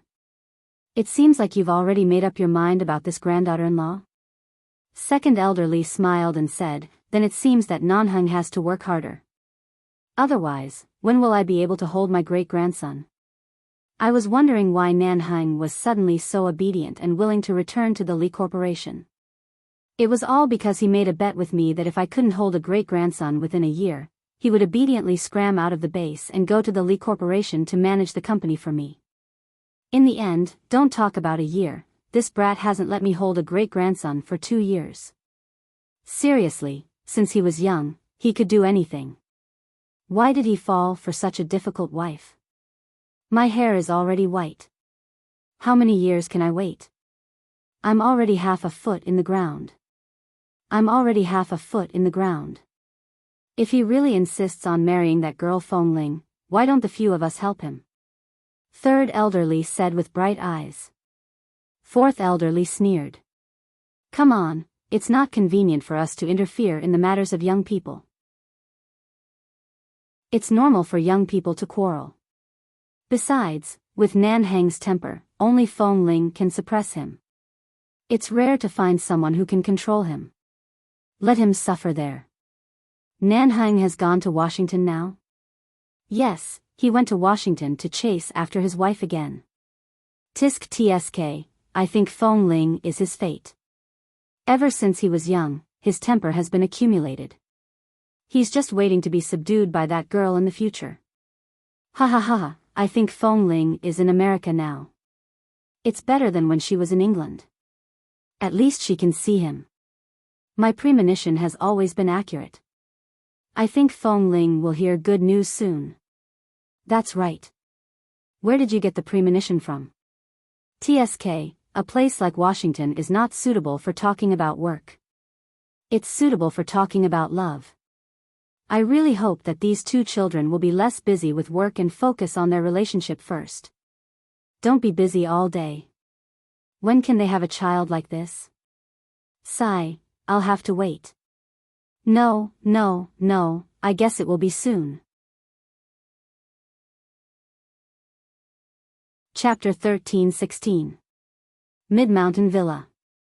The space here was very large, and it was indeed suitable for a gathering. Feng Ling had yet to recognize all the people here. After all, there were too many people and it was too big. She only went in to chat with a few familiar people for a while before she was squeezed to the side by all the celebrities in Washington's Vanity Fair. When she stood not far away and picked up a glass of wine, she turned back to see an unfamiliar man in his 40s approaching. Yes, Miss Feng? Feng Ling turned back to glance at the man.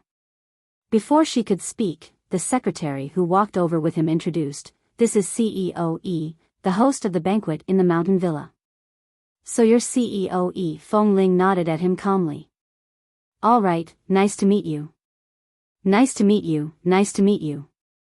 CEO E politely reached out his hand to Feng Ling. Feng Ling also reached out to shake his hand. Just as she was about to pull it back, she realized that the man had tightened his grip. This was not too obvious, but it was a very obvious hint between the two of them. A man was interested in a woman and wanted to continue communicating. How could Feng Ling, who had been in this circle for more than a year, not understand this hint? She only smiled politely at him and pulled her hand back without a trace. She then clinked glasses with him. The person in charge of your company was another person in charge. Today is the first time I've met CEO E. In the future, I'll have to rely on your care for business cooperation. Come, let me toast you. The cup was filled with red wine that only exceeded the bottom of the cup. Feng Ling's alcohol tolerance was not good, so she never drank much after entering this circle. She only drank as much as she could. Miss Feng, you're too polite. Our company and the Feng Corporation are partners who often work together in the American-Chinese business world. If there's anything you need, Miss Feng, you can speak to me at any time. After exchanging a few pleasantries, Feng Ling changed the topic. First, she thanked CEO E for his kind invitation. Then, she led the topic to the target of financing at the end of the month and the various directions their company wanted to talk about. She did not exchange too many pleasantries and unnecessary affection. Although she had just entered the business world, she was cautious and quiet. CEO E smiled at her from time to time. At this moment, someone else came over to greet him. He nodded apologetically at Feng Ling and turned to continue chatting with others. She then glanced at the red wine glass tower in front of her. After confirming that everyone had gotten the wine there and that there was no problem after drinking it, she picked up another glass and held it in her hand in case someone came over to give her a glass of wine. If someone came over to give her a glass of wine, she wouldn't even be able to refuse if they came over to give her a glass of wine. At this moment, her phone vibrated in her pocket. Feng Ling took it out and saw that it was from Qin Shuk. Is everything okay? It was 7:30 in the evening. There was still half an hour before 8 o'clock, but Qin Shuk was too worried to sit still. Feng Ling smiled and made a call. After reporting that she was safe, she said that everything would go according to plan. After all, tonight wouldn't be so simple. However, she didn't know much about these methods. She didn't know if she was overthinking or if something would really happen. In short, it was better to be careful. After hanging up the phone, she suddenly heard a commotion at the door. Feng Ling turned around and saw a man in his 60s walking in. Listening to the whispers of the people beside him, she realized that this was a famous big shot in the financial world of Fifth Avenue in Washington. He was the idol of many young entrepreneurs. Feng Ling wasn't familiar with him. In her eyes, her idol in the business world was her mentor, Mr. Zand. There were also two young and beautiful women beside the big boss. They seemed to be about the same age as his granddaughter. The key point was that the two women were holding his arms, one on each side. It was a scene of him hugging beauties in his arms. Feng Ling didn't plan to go over. She was about to look away when she suddenly saw a familiar tall and straight figure from the corner of her eye. Her heart skipped a beat. She focused her gaze and stood rooted to the spot as though she had been struck by lightning. The man was not as tall and handsome as he used to be when he wore the same black uniform as her. His suit was well ironed, and his figure was tall and straight. He was handsome and dignified, but there was a cold smile on his face that kept people at a distance. This kind of distant and cold attitude did not make him appear particularly arrogant. Instead, there was a kind of indifference and laziness that came after experiencing ostentatious and noisy life, making him look cold and indifferent, but especially charming. Thus, even though he deliberately chose to appear after the big shot of the financial world, he still attracted the attention of the entire audience. However, he clearly didn't like these gazes. His expression was very indifferent as he glanced around. Even when the male assistant beside him said something to him, he also turned a deaf ear. Yuzheng also could not understand. CEO Li had never accepted this type of dinner invitation. Why would he agree to CEO Yi's invitation at this villa in the middle of the mountain today? The moment Li Nanheng entered, Feng Ling looked away. It was Li Nanheng. Qin Shuk had been stopped by her once, so she definitely wouldn't rashly call him to inform him of this matter. In other words, Li Nanheng was one of the invited guests today. That's right.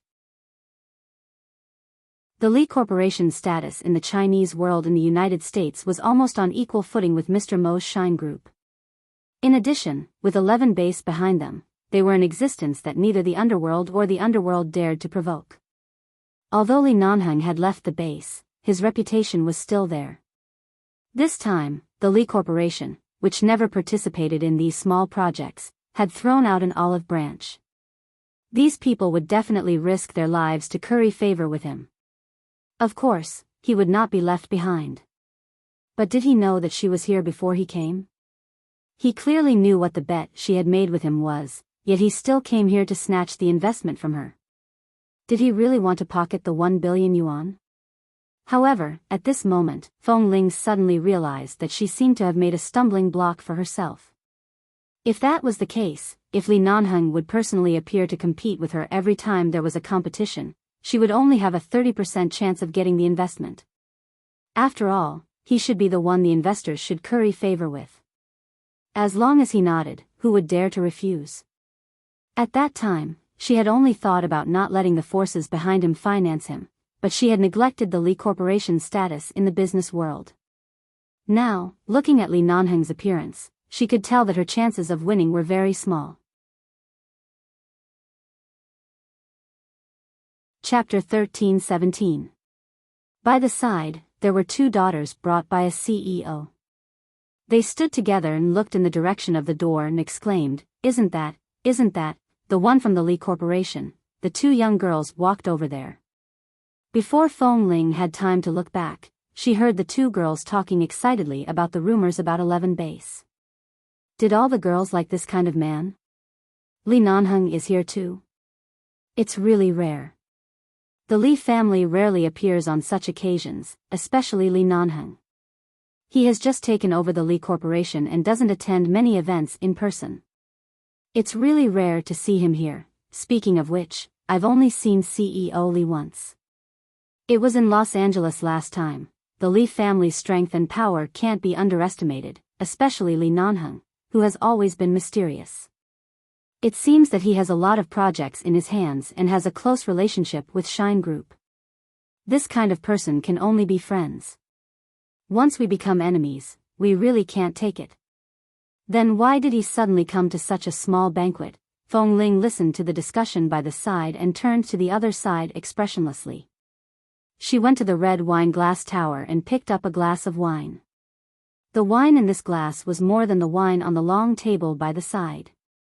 The wine in this glass was almost half a glass. At this moment, she suddenly heard someone beside Li Nanheng say, "Mr. Li is really better than hearing about it. It's rare to see you in such a place. Nice to meet you."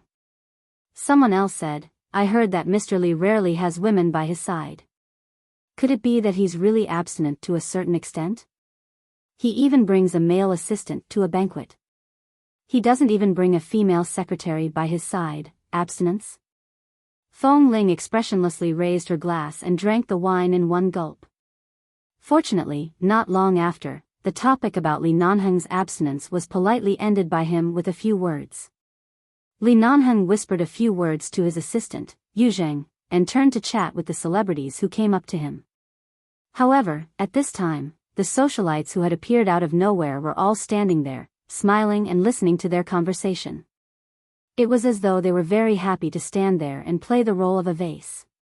Clearly, they seemed very happy to play the role of a vase for Li Nanheng. Sure enough, when she was in 11 base, she was in a different state after leaving the base and entering the business circle. At the very least, there were too many women in this circle.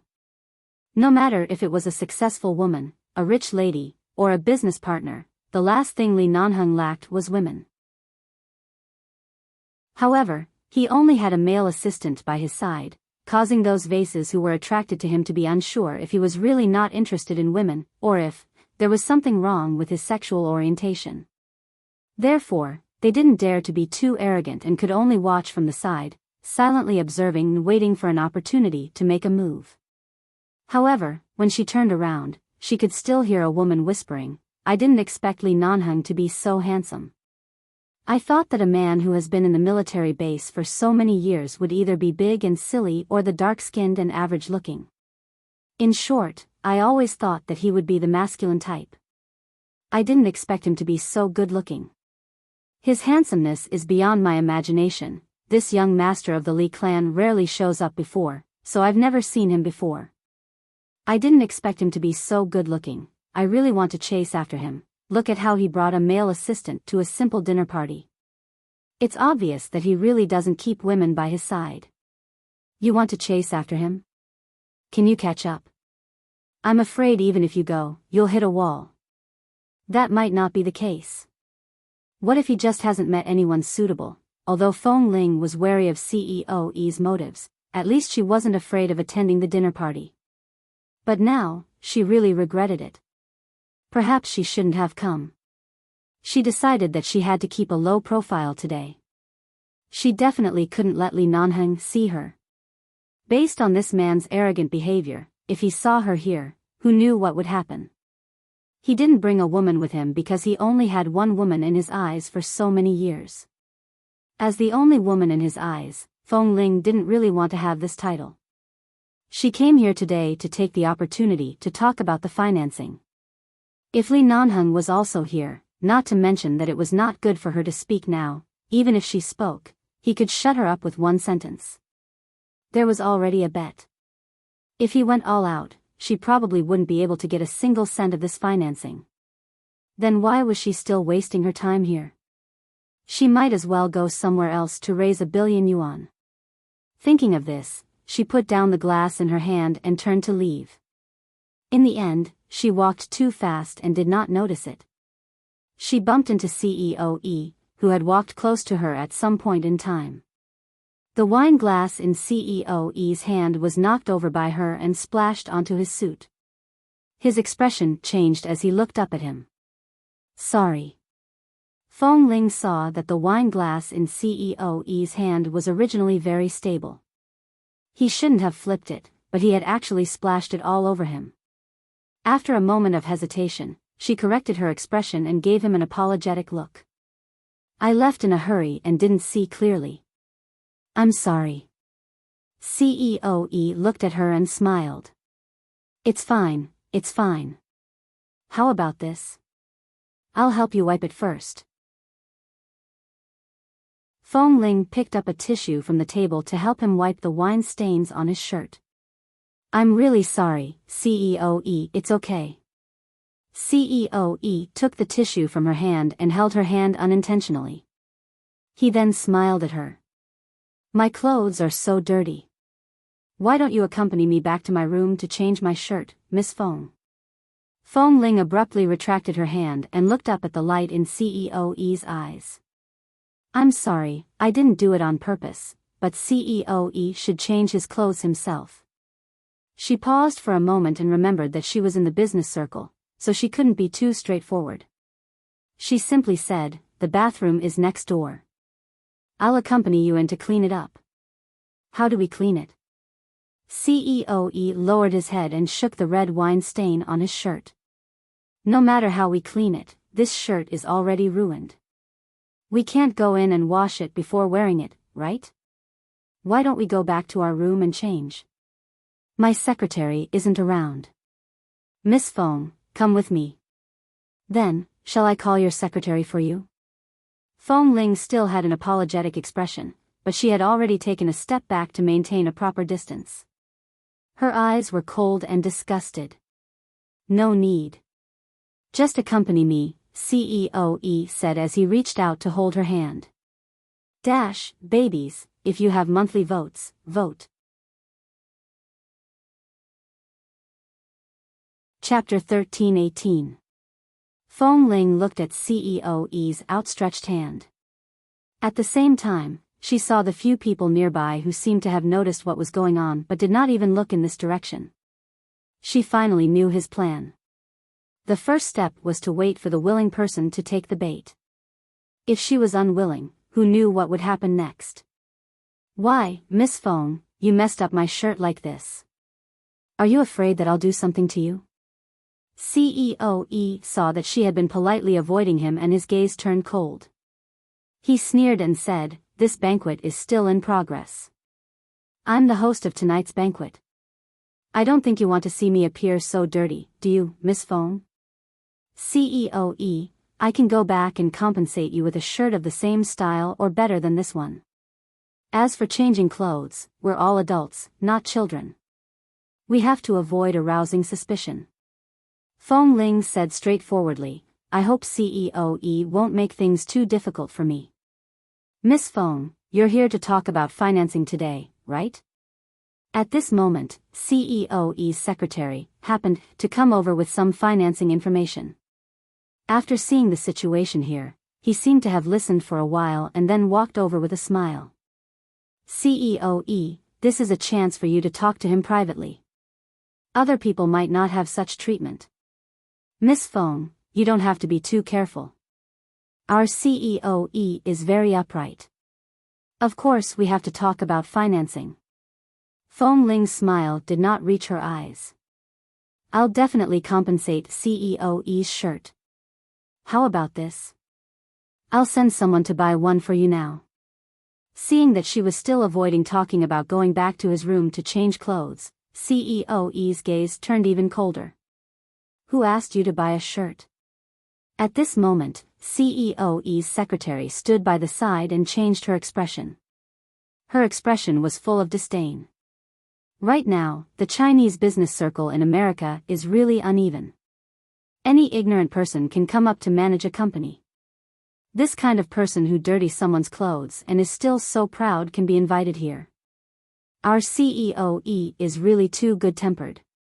Otherwise, a company like the Fong Corporation wouldn't even have the chance to come to Washington this time. You really think too highly of yourself. I asked you to apologize and accompany him to change clothes, but you're afraid of this and that. What can a person like you do? Fong Ling endured it. However, although she knew that this was a trap, it still seemed like she was in the wrong. Her expression did not change, but her eyes were cold. Now, any Tom, Dick, or Harry can be a secretary. It was indeed my fault for bumping into CEO. At the same time, I've already made the compensation and apology. The most important thing now is that as a secretary, you should immediately send CEO back to change clothes. Don't you think this view is very strange? This time, Fong Ling deliberately raised her voice so that the people around her could hear the development of the situation. CEO saw her goal and narrowed his eyes. Miss Feng's temper is very stubborn. Are you sure you can survive in this circle with your personality? Whether I can survive or not depends on where I want to stand. Whether I can survive or not depends on where I want to stand. Although this billion yuan is in your hands, and I do need your company's financing, it doesn't mean that the Fong Corporation won't be able to survive without this financing. Right now, we're just giving each other a chance to cooperate. It's just a choice between getting the opportunity and losing the opportunity. Neither of them is a dead end, so why are you so decisive? Fong Ling said lightly, so, CEO, someone with broad horizons like you will block the path of a small company like the Fong Corporation just because of a piece of clothing? You. CEO did not speak, but the secretary did not expect her to retort. She even used such a method to hint at something. She immediately turned to look at CEO. Our CEO has broad horizons. He won't argue with a small character like you, but you're too insensible, the secretary said again and rolled her eyes at Fong Ling. All right, stop talking. CEO ended the conversation in time, but his expression was not very good. Since Miss Fong doesn't like our financing, there's no need for us to communicate. I think Miss Fong has no intention of talking to us about this today. I can only wish Miss Fong good food and drink here. Does your company always cooperate with people by asking them to enter the room to change clothes? Fong Ling's tone turned cold. CEO, I don't know if you set this rule or if it was set by your boss. So what if I set it? CEOE was obviously unhappy when he saw that she was deliberately raising her voice to let others hear their conversation. Previously, he had noticed that Feng Ling's personality was very quiet and cold. She didn't like to cause trouble, and whenever she encountered something, she would deal with it coldly. It was precisely because he had taken a fancy to this that he wanted to take advantage of this opportunity. However, he didn't expect that she wasn't someone who could completely endure it. As CEOE spoke, he suddenly reached out to grab her wrist.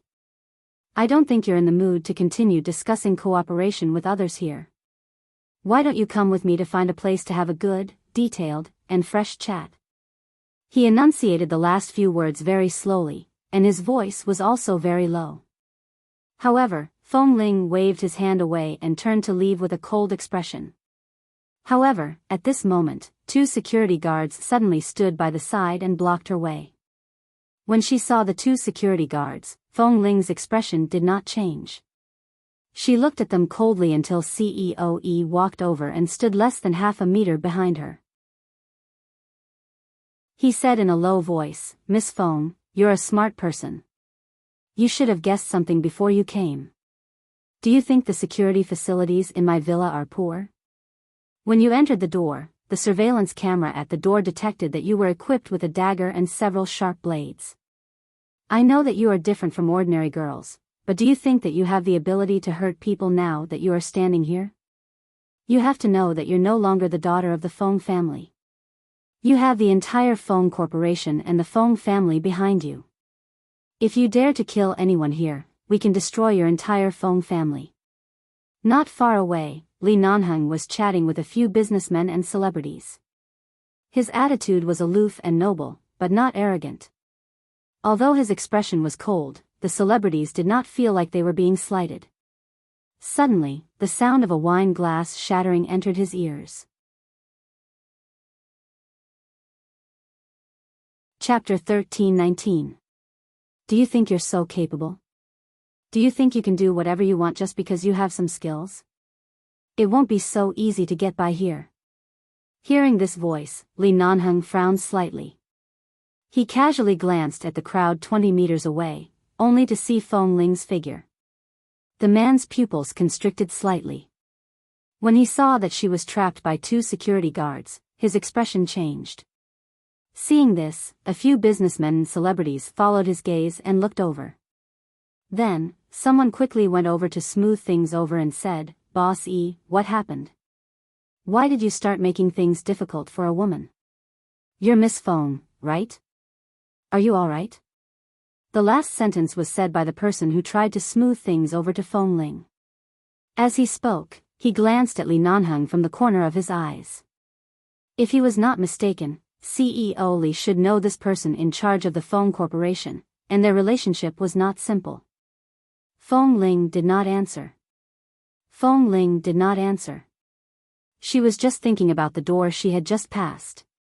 No wonder it looked like a door made of high-tech metal. It turned out that it had an automatic scanning function that could scan all the illegal and dangerous items on her body. No wonder CEOE did not use any other methods.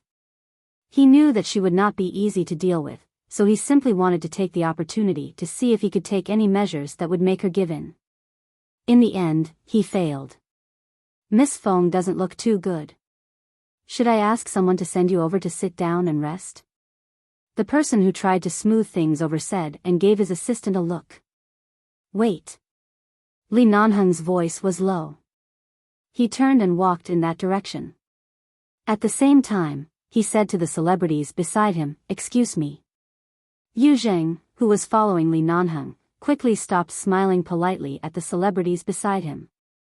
He turned to look at CEO Li and his eyes were filled with surprise. What was CEO Li doing? Yu Zheng followed closely behind.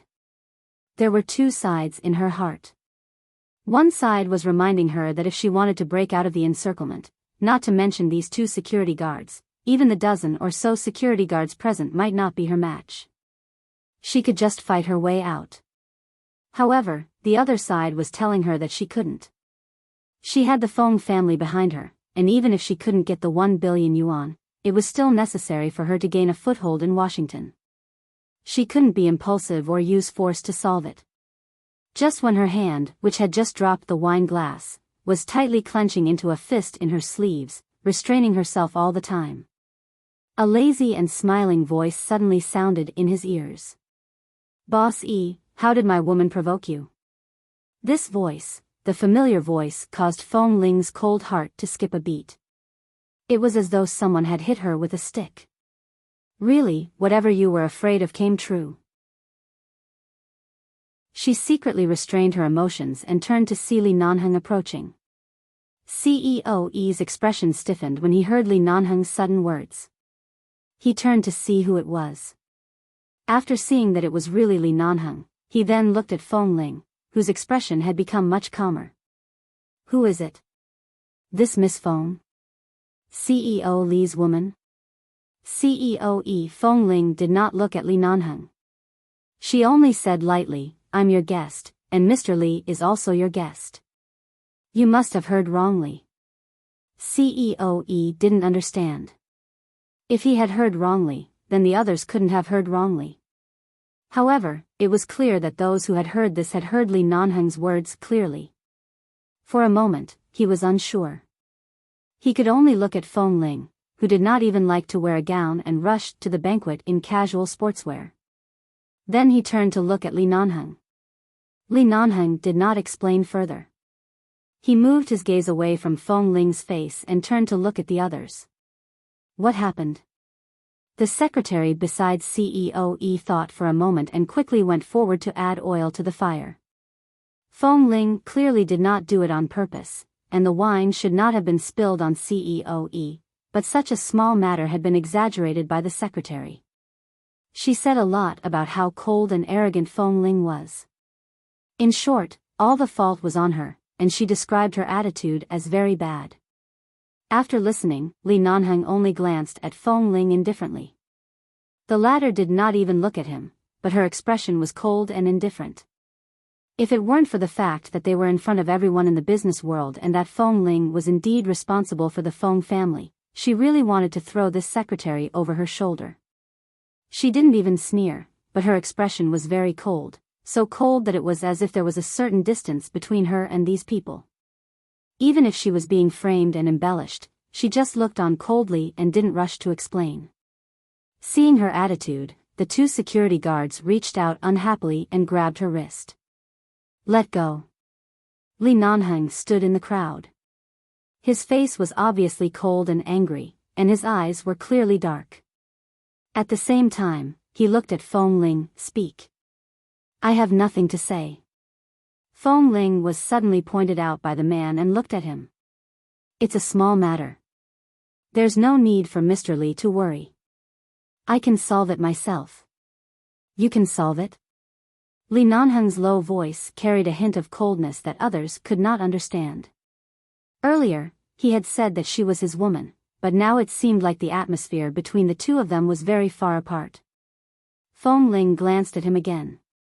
She recalled that it was rare for Li Nanheng to see her in such a sorry state. She had clearly said that she wanted to bet with him, but now she was the one being bullied for the sake of this 1 billion yuan. On the contrary, he did not put in any effort at all. If she made such a bet with him, it would probably be equivalent to a moth flying into a flame. Her brain was flooded with water to bet on this. Thinking of this, her face turned even colder. She did not want to say anything else and only said coldly to CEOE, "I'm sorry." Then, she turned around and walked out without looking back. She did not intend to give anyone any face. Fong Ling did not have the capital to be so willful in the business circle, but with Li Nanheng standing here, she suddenly only wanted to be willful once. She did not want to face him in such an embarrassing situation. "Stop." The man's voice was clear and deep, but Fong Ling had already seen through his emotions. She knew that he was not angry but was just warning her not to leave willfully at this time. She originally wanted to leave, but when she thought of the Fong family and the towering tree of the Fong family, she immediately stopped in her tracks and felt a chill run down her back.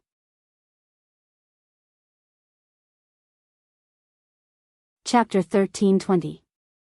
Fong Ling really wanted to scold herself for being disappointing.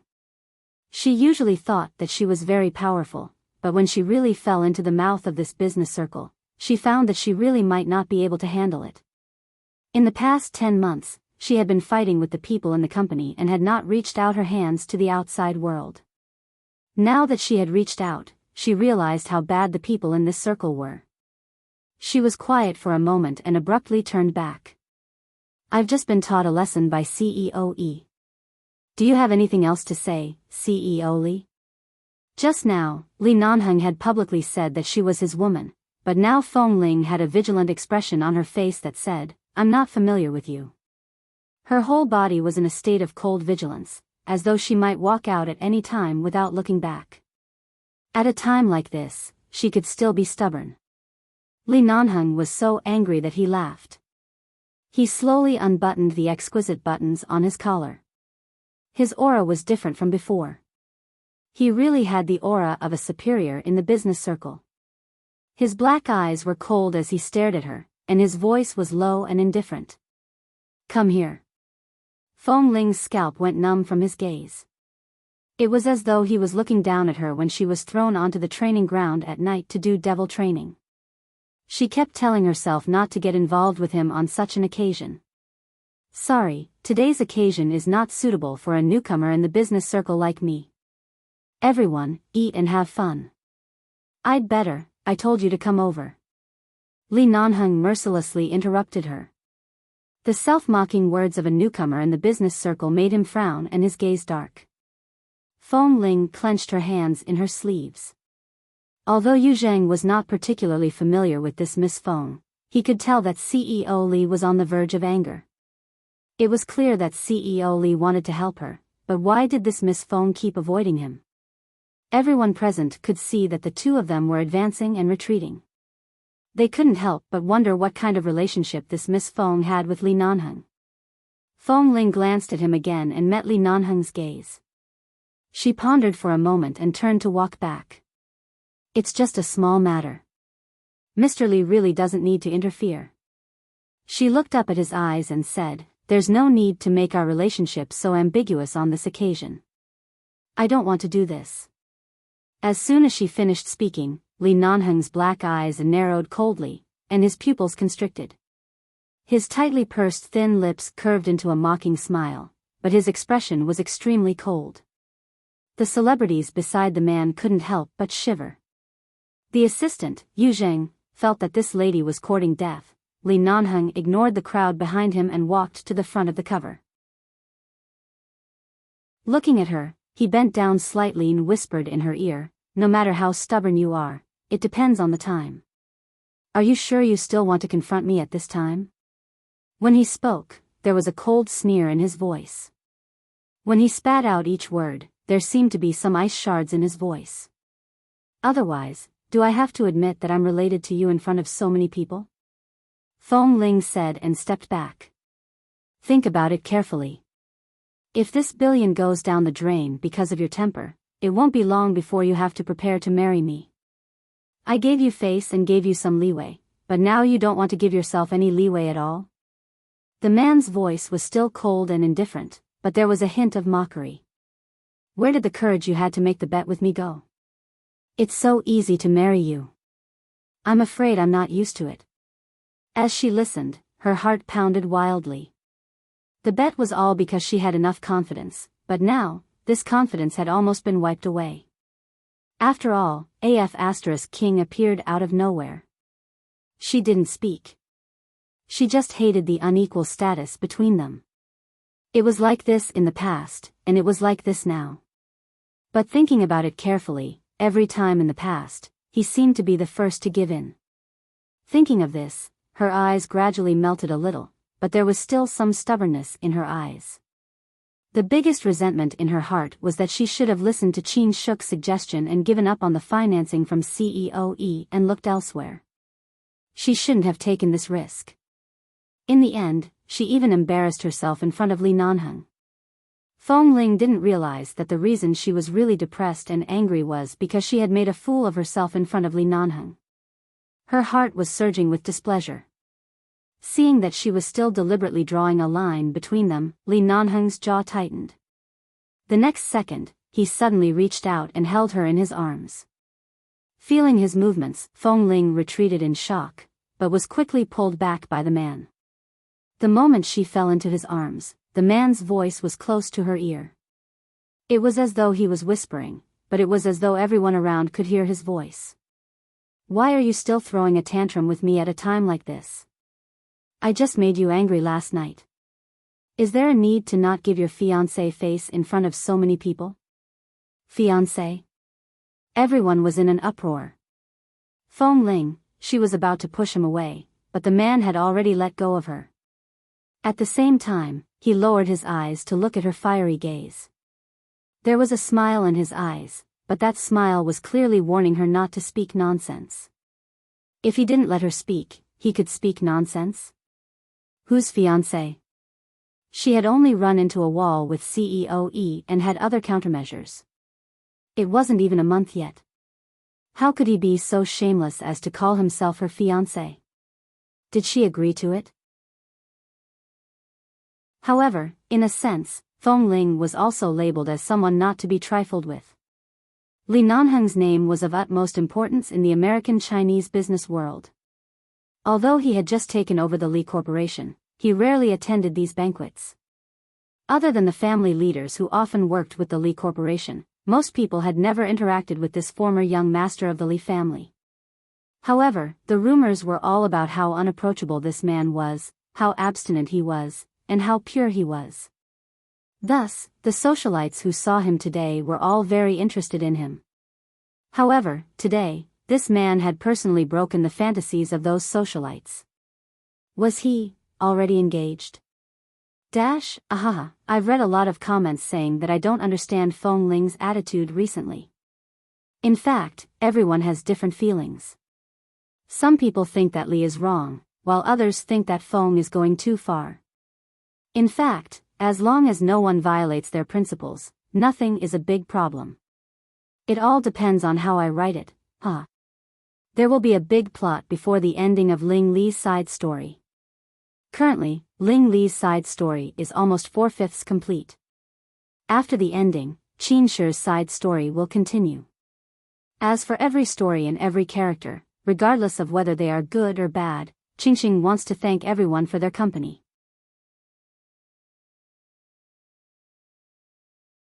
Chapter 1321. Li Nanheng never brought a female companion to attend. It was rare for him to appear at such an event, but he actually pestered the second miss of the Feng family, who had a strange background. He even said that he was Miss Feng's fiancé. Most importantly, this second miss of the Feng family was avoiding Li Nanheng. Even though there were no major media outlets invited to this banquet, there were still some small media outlets mixed in. They had already set up their own small cameras. Especially when they saw that second Miss Feng seemed to be planning to slip away in front of Li Nanheng, the relationship between the two of them was even more curious. Logically speaking, the two of them shouldn't have any interaction, but why did it seem like they had known each other for a long time? And Li Nanheng's actions were completely unrelated to the description of him not being interested in women. Feng Ling didn't expect that Li Nanheng could use his identity as a fiancé to suppress her in public. She seemed to be frozen in place, and her expression was a little stiff. For a moment, she didn't know what to say. She couldn't deny it loudly. Li Nanheng was helping her. It wouldn't be good for both of them if it hurt his face, but could she just admit it? Looking at the people surrounding the two of them, she pursed her lips and didn't speak. The man let go of her and pushed her away by an arm's length. However, his hand was still on her arm as he looked down at her. At some point, the cufflinks on the man's wrists had been undone, and his sleeves had been rolled up a little, revealing a muscular and good-looking wrist. Such an action of hugging and letting go dispelled the unapproachable and cold image of him in everyone's hearts. However, coupled with his ugly and somewhat cold expression, it still made the people around him fearful, and they didn't dare to say a word. Feng Ling looked at him, but her mind was blank. All of a sudden, CEOE stood by her side and leaned closer to say, "Miss Feng is actually CEO Li's fiancé." This is really big news. I really didn't expect it. It was clear that CEO E was trying his best to smooth things over. He didn't take the phone corporation seriously, but he didn't dare to disregard the Li family. If the two of them were together, there would be no place for financial companies in the Chinese business world in the United States. In CEO E's eyes, Feng Ling's silence really matched what Li Nanheng had said earlier. She was so angry that she didn't want to pay attention to him, but she didn't want to hurt her fiancé's face in public. Thus, she was conflicted and sullen. She put on a cold face and didn't say anything. It was as if they were indeed very close to each other, but they were quarreling with each other in a cold war. Get lost. Li Nanheng's gaze swept across CEO E's face like a sharp knife. GM Li. CEO E's secretary said with difficulty, Miss Feng and you are both our distinguished guests today. Earlier, it was just a small misunderstanding. It's all my fault. Earlier, our CEO E didn't want to argue about the dirty clothes, but I was anxious, so I said a few harsh words. Please don't argue with a small character like me. A small misunderstanding? Li Nanheng sneered. Standing here and speaking with such certainty, you are the one who is right and wrong. Who gave you the right? This Miss Feng's attitude was indeed too cold and arrogant earlier. I was anxious, so I said some harsh words. I didn't mean to do anything. CEO E's secretary braced himself and said, CEO Li, please don't make things difficult for me. At this moment, Feng Ling had regained her composure. She glanced at the secretary indifferently. Seeing Feng Ling suddenly look at him, CEO E's secretary subconsciously took a small step back, afraid that Feng Ling would say something and make Li Nanheng, who didn't seem to intend to let things go, really do something here. It's a small matter. Forget it. I'll pay for CEO E's clothes, but I can't fulfill CEO E's other requests. As for the financing, let's wait until the financial conference to discuss it. The banquet should be a joyous occasion. Don't let my small matter dampen the mood, Feng Ling said. Since Miss Feng has said so, I think we should enjoy ourselves. It's just a small interlude, huh? The secretary continued to smooth things over and also slightly breathed a sigh of relief. Li Nanheng still ignored her. His cold gaze landed on Feng Ling. What did CEO E just ask of you?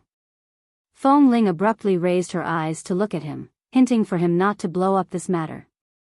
She wanted to calm things down. The Feng Corporation couldn't stand too much of a storm right now. The Li Corporation was indeed not afraid of anything, but the Feng Corporation she had helped up was on the verge of collapse. She had to endure it when it was time. CEO E stood by the side and stared at Feng Ling, as though afraid that if she moved her lips, she would really say what he had done to her earlier. At this moment, there was another commotion by the side. It seemed that the big shots of the financial world had come over. The people around immediately turned back and rushed in that direction. The surrounding air seemed to have become much smoother, allowing Feng Ling's somewhat muddled head to clear up. CEO Li, his assistant, Yu Zheng, remembered that Li Nanheng had come today to discuss something with the big shot of the financial world.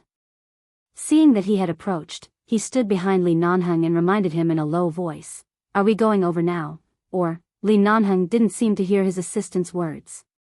He suddenly sneered and looked at Feng Ling. "Feng Ling, have you made up your mind to continue being so awkward with me?"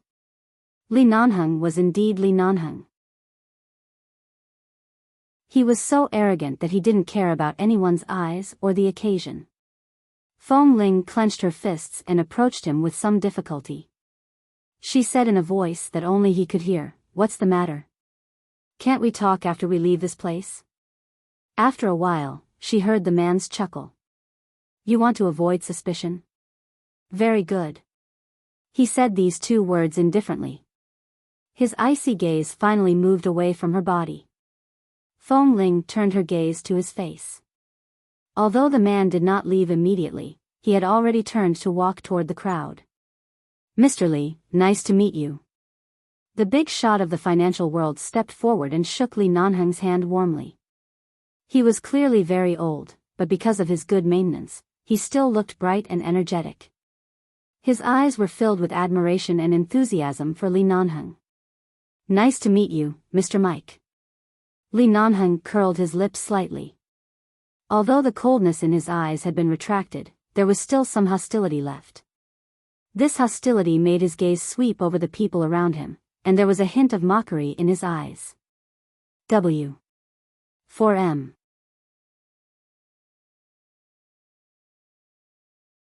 Chapter 1322. Li Nanheng and Mr. Mike went to the front to discuss matters. Feng Ling remained standing in place. When she turned back, she happened to meet Li Nanheng's gaze. Before he left, he glanced at her again, and his dark and cold eyes swept past her body. Feng Ling felt that tonight's matter was a big mistake. Firstly, she didn't expect CEO Yi to use such an unsightly method to test if she had any intentions of making a deal. Secondly, CEO Yi didn't expect Li Nanheng to care about these things, and there was such an unclear relationship between her and Li Nanheng. In fact, even she didn't expect things to develop like this. She listened to the man's footsteps as he left, turned back to pick up a glass of wine and took a sip. With the help of the slightly cold red wine, she forcefully suppressed the burning sensation in her throat that was about to emit smoke. "Miss Feng, are you okay?" Because they knew that Feng Ling and Li Nanheng's relationship was not ordinary, the people nearby noticed her.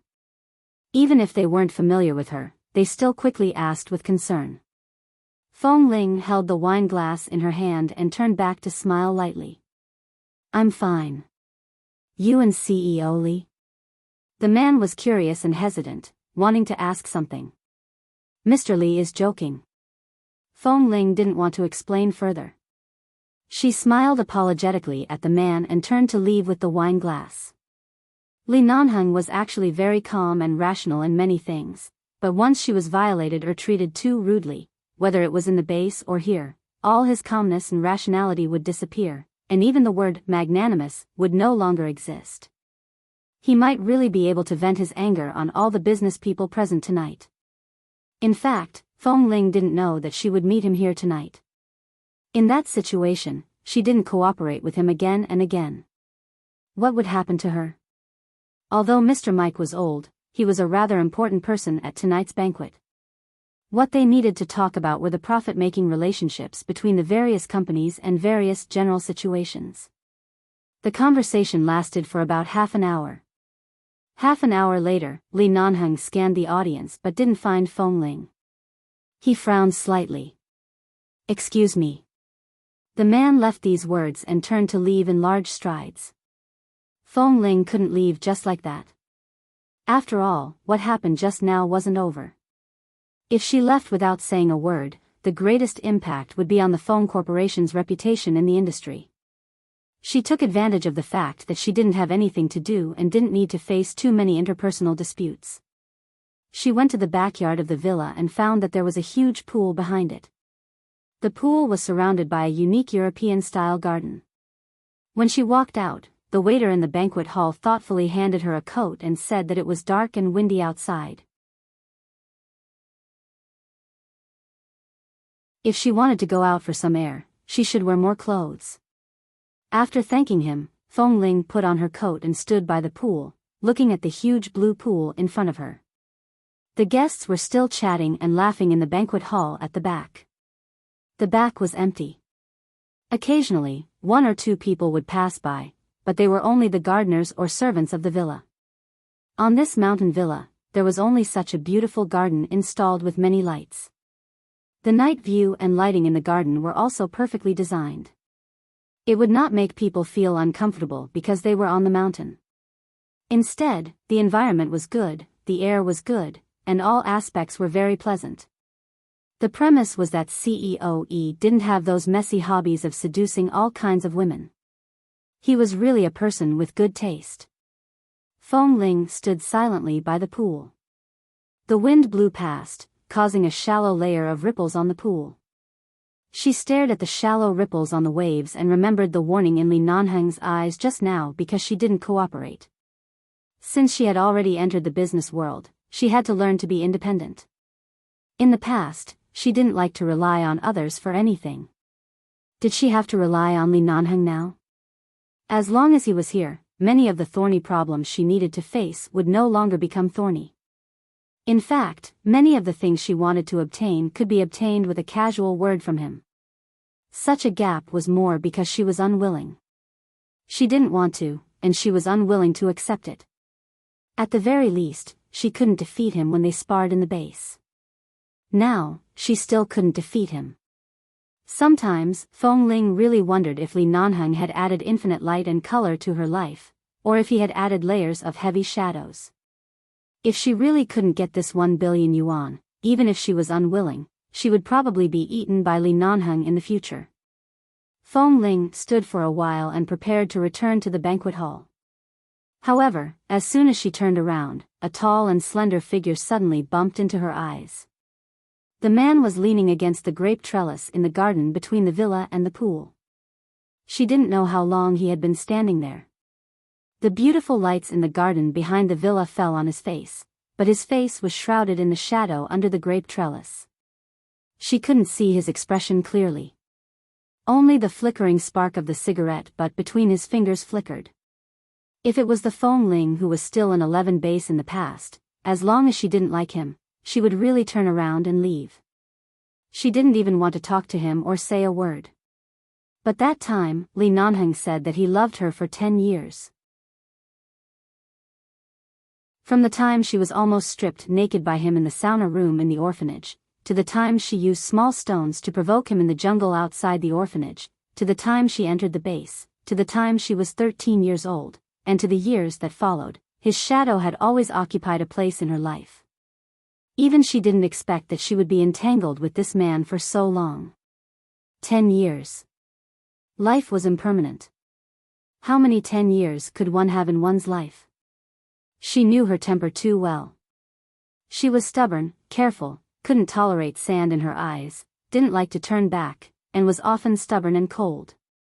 However, Li Nanheng insisted on loving her for so many years. There had never been a messy woman by his side. Even if there was, he never gave her a chance. He didn't even give her a chance to be jealous. Although she was angry, she didn't want to force the road between the two of them to be too difficult, so she made such a bet. Either marry him and be entangled with him for the rest of her life, or they would separate and never see each other again.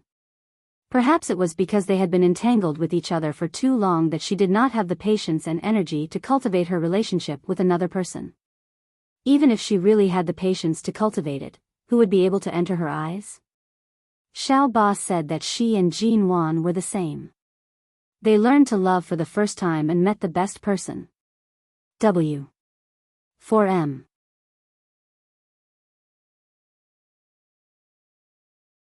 Chapter 1323.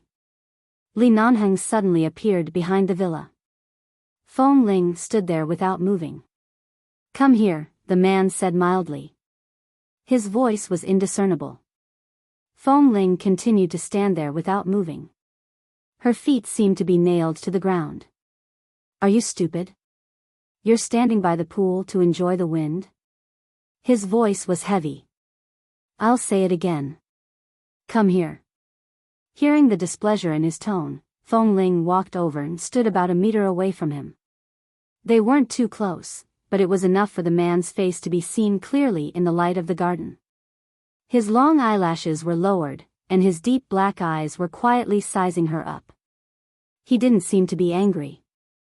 "Weren't you talking to Mr. Mike? Why did you come out?" Feng Ling asked.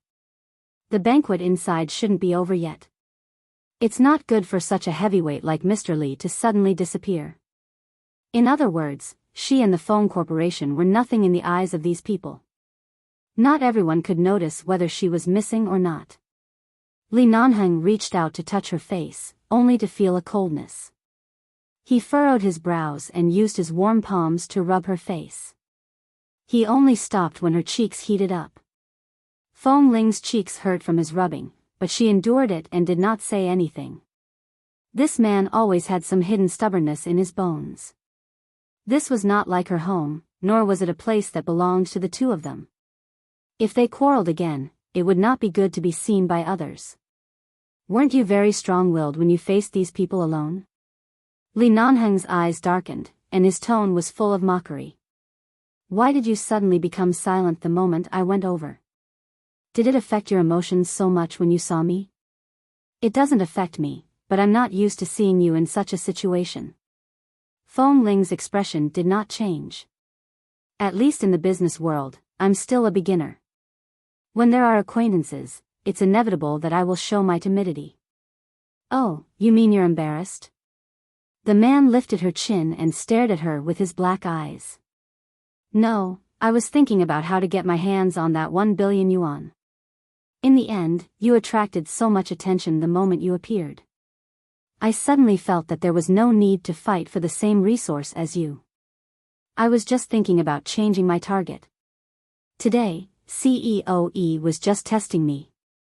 He didn't go overboard.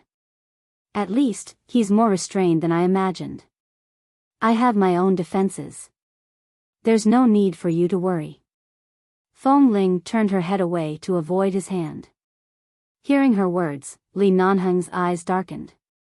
He continued to hold her chin.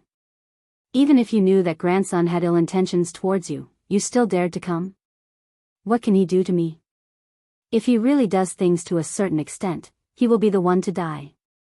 Feng Ling knew that she was being unreasonable, but she still refused to admit it. Li Nanheng sneered.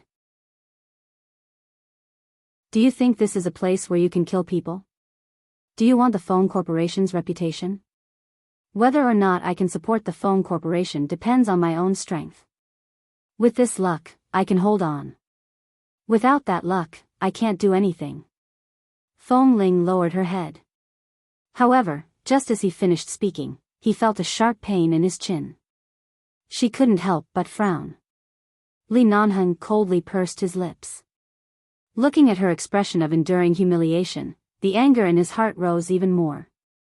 He reached out and pulled the woman who could make him angry into his arms. He raised her face and kissed her heavily. Feng Ling's brows twitched from his sudden kiss and the temperature on his lips. She shivered and wanted to retreat, but the man took the opportunity to drive in and steal her breath. After kissing her fiercely for a while, he picked her up and pressed her against the wall. His hot chest imprisoned her, and the hot kiss blocked her again. Feng Ling almost lost her ability to think from his kiss. She had drunk some wine in the room. Although it was not much, she was blown by the wind for a while. The good red wine still had some alcohol in it. Her body, which was slightly cold from the wind, gradually warmed up. The heat rushed directly to her brain and then to her eyes. After a long while, Li Nanheng finally let go of her, but he was still not satisfied. He lowered his head and kissed her red and swollen lips heavily. As if it was not enough, he kissed her a second time and a third time. Feng Ling's every breath was blocked by him, making her almost unable to stand steadily. The drunkenness in her mind seemed to have become stronger. Her head was so dizzy that she knew she should push him away, but because she heard someone approaching, she did not dare to move too much, lest she attracted the attention of others. She raised her hand and tugged hard at the man's belt, trying to strangle him and remind him to let go. However, when her hand moved around his belt, her fingers rubbed against his waist. The man took a heavy breath and pressed against her forehead. His fingertips scraped the corner of her eyes, and his hoarse voice was filled with dissatisfaction. With me here, what luck do you need? You've been isolated in the Feng family, and you've gone to England to study. You've tortured me for 2 years. It's enough.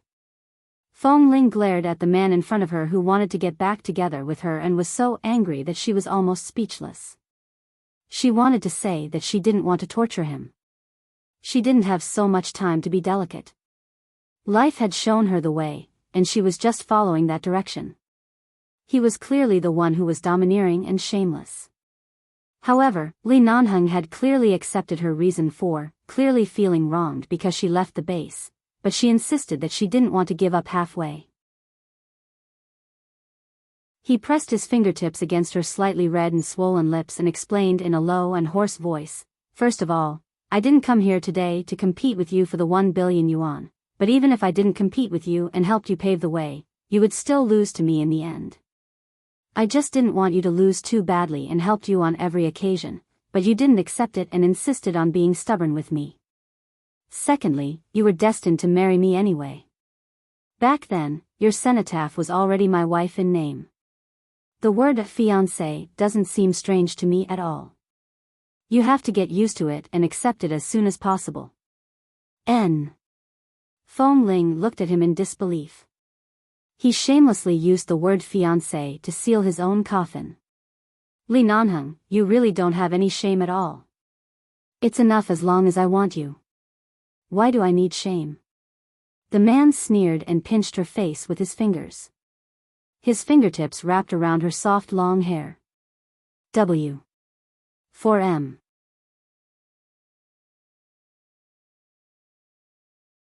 Chapter 13:24. Fong Ling saw that someone was approaching and quickly signaled for him to let go of her with her eyes. However, Li Nanheng refused to let go of her. CEO gave his company's big leader something behind his back. Although he has the right to talk about financing this time, he doesn't have enough power. If you want to please him, why don't you please me? After all, their company's big leader grew up with me. Doesn't that mean I have no chance of winning here? Fong Ling muttered to herself. Li Nanheng raised his brows slightly and smiled meaningfully. Do you think I'll snatch it from you? No, Fong Ling subconsciously retorted. Even if you don't snatch it, someone else will. In this situation, my chances of winning are not high. Whether your chances of winning are high or not depends on whether you understand or not. Li Nanheng's scorching palm pressed against her waist. His eyes were deeper than the night behind her. Instead of being obedient to someone like CEO, why don't you treat your old acquaintance better? Perhaps I can help you. Fong Ling's brows twitched. Li Nanheng, have you forgotten our agreement? Help me? Instead of making you panic after I win, why don't I let you win a small round first? At least your heart is still mine. Li Nanheng raised his brows and chuckled. You stood by the pool for a long time. Were you thinking about how to win in front of me? Actually, there's really no need to go through too much trouble. As long as you smile at me and kiss me, not to mention 1 billion, even 2 billion or 3 billion yuan will be transferred to your phone corporation's funding channel in minutes, the man said as he played with her long hair. And what I want is just you. Fong Ling turned her face away. The man raised his hand and turned her face around. Don't turn your head. I'm serious. Could it be that he also knew that he wasn't being serious just now? What? What do you plan to do about TMing? That's a branch of the phone corporation. Do you want to take it back? Yes. CEO and Fong Mingi have worked together for many years. The two of them must have known about this matter. I guessed so. How do you want to TMing back? The legal person behind TMing is still on the phone corporation's side. If I want to take him in, he won't be able to stand. Let's see if I want to target him now. Fong Ling glanced at the people passing by. Li Nanheng pinched her face and said in a low voice as he released her, You don't like to be intimate with me in front of outsiders? I'll give you some face and go in first. It's very windy outside. In the banquet hall, Mr. Mike had just dealt with a wave of business friends who had come up to greet him. He then politely chatted with CEO for a while and had already gone to the special VIP lounge to rest. CEO still stayed behind to continue entertaining the guests. Without Mr. Mike around, the atmosphere in the banquet hall became much livelier. After all, when Senior Jia was around, Mr. Mike was the former mentor of many business celebrities. Earlier, everyone had been a little restrained, but now, they were more open. They danced, drank, and talked about things. The socialites who had taken the opportunity to surround Li Nanheng stood by the side and whispered to each other from time to time. They found it unbelievable that Li Nanheng was actually engaged. However, thinking about it, there was nothing wrong with it. The Li family had always been cautious and never revealed their family affairs to the public. Li Nanheng had just taken over the family business. With his current age, it wasn't strange for him to be engaged. Perhaps he had been engaged before he took over the Li Corporation. But why did they vaguely remember that a few years ago, they seemed to have heard about the marriage between the Li Corporation and the Feng Corporation? At that time, the media seemed to have spread it for a few days, but then the news disappeared into thin air. Back then, the second miss of the Feng family was still missing, right? She didn't return to the Feng family, did she? Could it be that there was something wrong with the news back then? Or was there some inside story between the two families? Li Nanheng was intercepted halfway to discuss something, and Feng Ling did not follow him. Although Li Nanheng gave her a look to ask her to follow, she chose to pick up a glass of red wine and raise it to him from afar. She had no intention of being tied to him. Li Nanheng's face darkened and he was about to come over, but at this moment, Feng Ling felt a small figure flash past her legs. From the corner of her eyes, she suddenly saw a very small boy crawling out from under the table by the side. He then struggled to get up from the ground and walked unsteadily to the table, reaching out to grab the cake on it. However, there were still many wine glasses and red wine on the table. The child reached out to grab the tablecloth. If he continued to grab it, the tablecloth would be pulled down, and the cake and wine glasses on it would fall all over the child. Feng Ling quickly put down the wine glass, stepped forward, and picked up the little boy. Li Nanheng's footsteps paused when he saw a child suddenly appear in her arms. For some reason, the scene of Feng Ling holding the child in front of him did not feel strange at all. The woman who had always been as cold to him as possible was holding the child with a very gentle gaze. "What do you want to eat? Auntie will help you get it. Don't take it yourself. It's easy to hurt yourself." As Feng Ling spoke, she tapped the tip of the beautiful little boy's nose. At the same time, she looked around. She didn't know who brought this child here. Why didn't she see his parents? Just as she turned around, she suddenly saw a familiar figure flash past, but the figure left in a hurry. Feng Ling's expression faltered. Wenlicheng? She suddenly looked at the child in her arms with his round eyes. This child looked to be a little more than 2 years old. His neatly trimmed and cute mushroom hair was pressed softly against his forehead. At the same time, he was trying his best to stretch his neck in the direction of the cakes on the table beside him, mumbling, "Cakes. Don't want cakes, this child." Feng Ling stared at his face in surprise. His eyes were very similar to Wenlicheng's. They were big and bright, but there was something between his brows that made him look like Dr. Wen. Li Nanheng had already approached. Looking at the child in her arms, he was not surprised. He only said, "I didn't expect you to like children." Feng Ling. "I saw that he almost pulled the tablecloth off just now, so I picked him up." Li Nanheng did not say much. He glanced at the little thing in her arms, picked up a small triangular cake from the long table beside him, and handed it over. Looking at the little boy whose eyes lit up because the cake was delivered to his mouth, he raised his eyebrows and asked mildly, "Do you want to eat it?"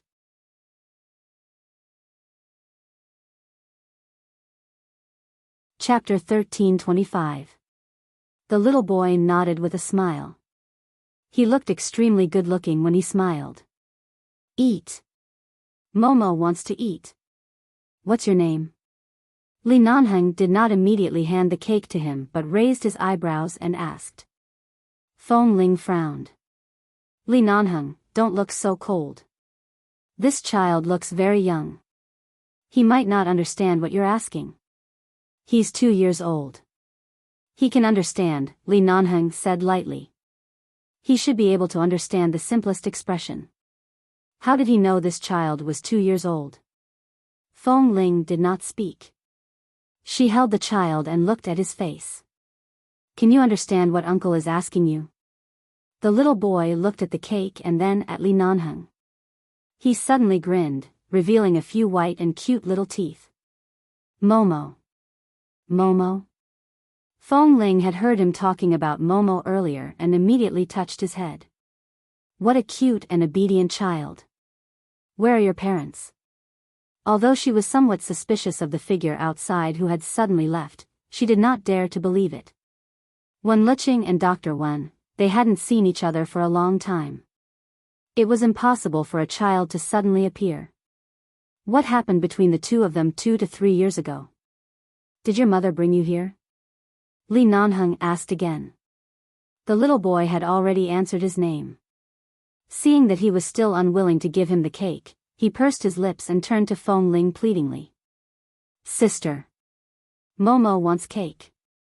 Uncle won't give it. Li Nanheng's expression instantly darkened. I'm an uncle? Is she my sister? Fong Ling reached out and snatched the cake from his hand. Why are you making things difficult for a child? He's already 30 years old. If he doesn't call you uncle, should he call you brother? If he really calls you brother, don't you feel embarrassed to answer? Li Nanheng. Fong Ling gave the cake to the little boy and had just placed him on a small sofa by the side so that he could eat in peace. At this moment, the phone in her pocket vibrated. She took out her phone and took a look. It was a message from Wen Liqing, whom she had not seen or contacted for a long time. How did Wen Liqing know her new number? He's called Wen Shumo. He's my son. He's 2 years old and 1 month old. He eats everything and is not picky. I really had no choice but to bring the child over when I knew you would be here tonight. However, it's not convenient for me to show myself. I'll explain it to you when I come back. Sorry to trouble you. Fong Ling, I have an urgent matter to attend to and need to leave America. Reading this message, Fong Ling turned to look at the little guy who had smeared the cream on the cake all over his face in the blink of an eye. Is he really Wen Liqing's child? Was he really 2 years old? She put down her phone and turned to look at Li Nanheng, who was also looking at the child. Do you know about Wen Liqing? I don't know much, but the Wen family and the Li family have always been in frequent contact. I've heard about the Wen siblings in recent years, Li Nanheng said lightly. Li Nanheng said indifferently, after Wen Liqing became pregnant, she hid and gave birth to the child, but there seems to be something wrong with the Wen family. She has been avoiding Wen Linhan and taking care of the child alone. Today, she suddenly sent the child here and specially handed it to you, but she didn't show up. There must be something beyond her control. So this child is really Wen Liqing and Dr. Wen's. With this appearance, I can't think of a third person. Didn't you already have the answer just now? Li Nanheng's cold brows moved. But Wen Liqing probably really has no choice. Otherwise, why would she hand the child over to you? Fong Ling glanced at him strangely. What do you mean, otherwise, why would she hand the child over to me? Do you know how to take care of a child? Why not? If it really doesn't work, I'll send him to the Fong family. Since she rarely begged me, I can't really send this child to Dr. Wen, Fong Ling said and looked at the little guy who was covered in cream. Although she said it was easy, in fact, she had never taken care of a child before, nor had she interacted with a child much. Fong Ling really didn't know what to do. But the child had already been sent over. She couldn't push him out. It's not a good idea to send him back to the Fong family. Wen Linhan can easily find the whereabouts of this child. What the hell happened? Hasn't Wen Liqing always liked her brother? Now that she has a child, why is she so desperately avoiding him? She doesn't even allow him to see the child. Li Nanheng only raised his eyebrows and looked at her. I don't have a fixed residence in Washington, but I can temporarily settle the child in a joint venture hotel of the Li Corporation. Without my permission, no one can approach. You can come and take care of him at any time. I can also ensure that his whereabouts are hidden. Fong Ling had just turned to sit by the sofa and rubbed little Momo's head. Hearing Li Nanheng's words, she did not look up at him, but at the same time, she said calmly, your idea is indeed not bad. 2 birds with 1 stone. Even I have to live at your place. Aren't I helping you think of a way? Li Nanheng boasted shamelessly. Feng Ling couldn't be bothered with him. She asked a passing waiter for 2 wet tissues and helped little Momo wipe the cream on his body and mouth. This child did not cry even though he couldn't find his mother. He even called her sister sweetly. Wen Liqing had probably said something to this child before he came in. This child was quite obedient by her side. Since Wen Liqing didn't want Wen Linhan to find this child, unlike New York and Los Angeles, she didn't have any special rights. Li Nanheng's place was indeed the best place to go. You go out to work during the day. When you're busy, I can arrange for bodyguards and servants to take care of him. My people will keep their mouths shut. Li Nanheng's eyes darkened. There was no one else in his eyes, nor was there any child. There was only Feng Ling, who was sitting by the sofa with some hesitation in her eyes. It was time to draw in the net. If he didn't draw in the net, she would really be used to running away. He wouldn't be able to catch her. Promise you'll get a room for him alone, not in your own room, Feng Ling said slowly. This way, it'll be more convenient for me to accompany him. What will happen if he goes to my room? Li Nanheng raised his brows unhappily. I helped you take in this child, and you're still bargaining with me? Do you really think I can't do anything to you just because I've given in to you time and time again? Your lifestyle isn't healthy. It will affect the child. Feng Ling casually found a reason. Li Nanheng glanced at her coldly. How is my lifestyle unhealthy? If you smoke, it'll easily affect the child's respiratory tract. Feng Ling continued to find excuses. Ha! Li Nanheng sneered. Give birth to one for me right now. I promise I'll quit smoking immediately.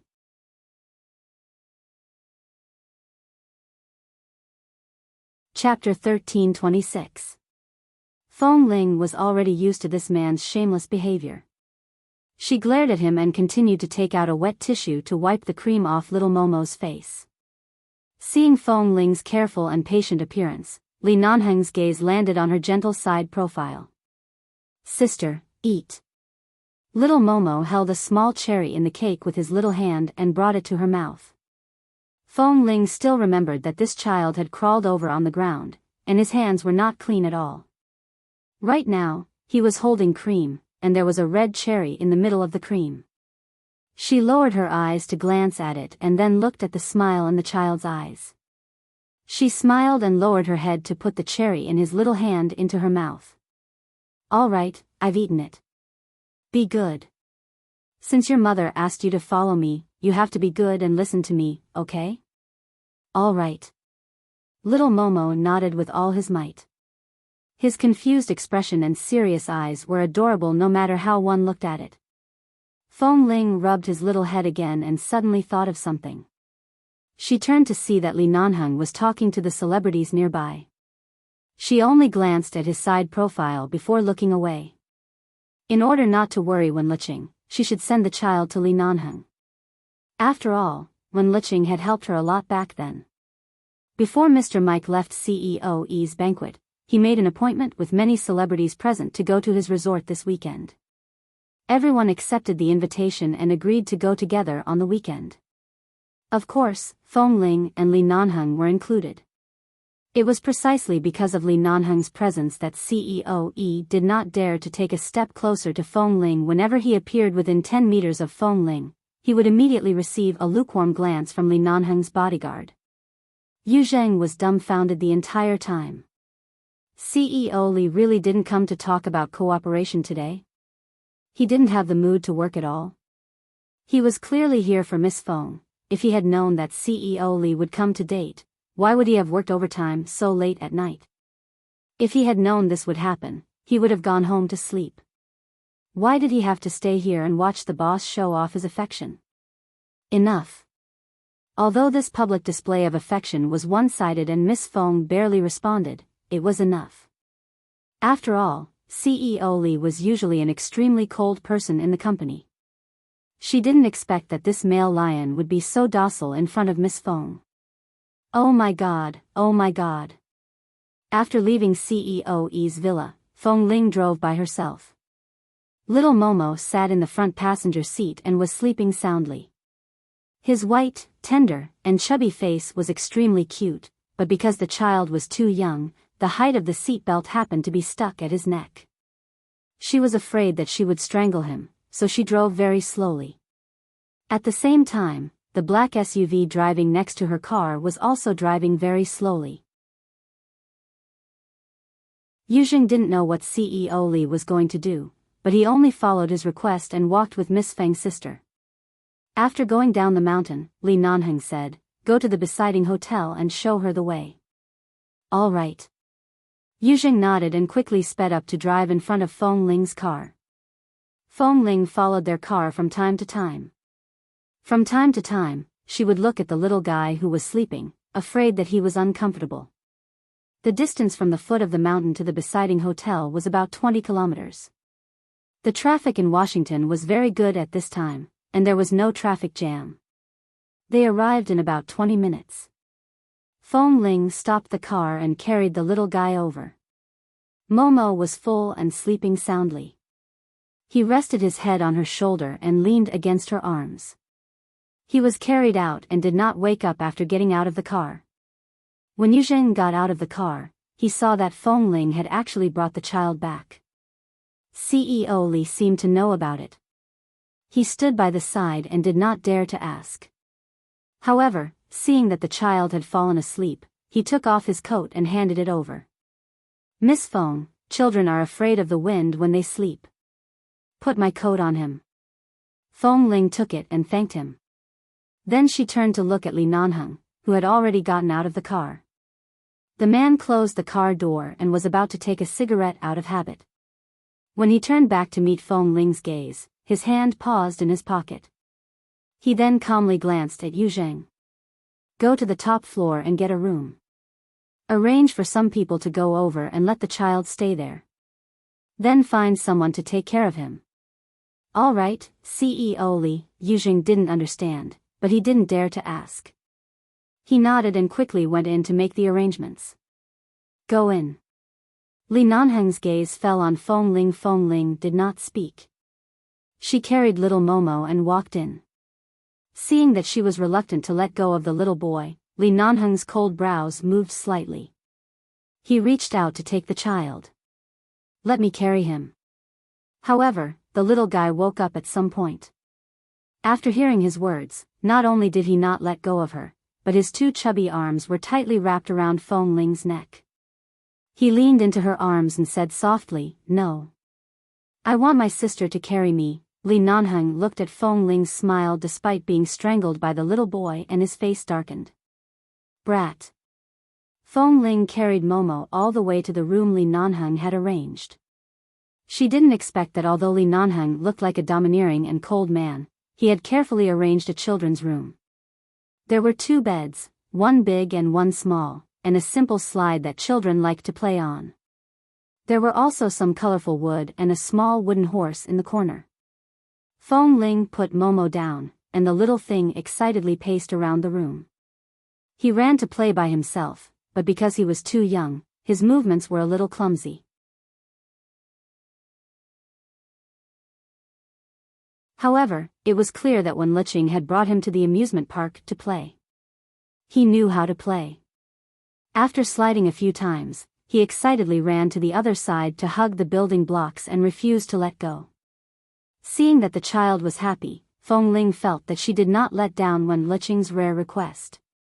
Satisfied? Li Nanheng stood in front of the door with his arms crossed over his chest. He glanced indifferently at the little boy who was running around the room.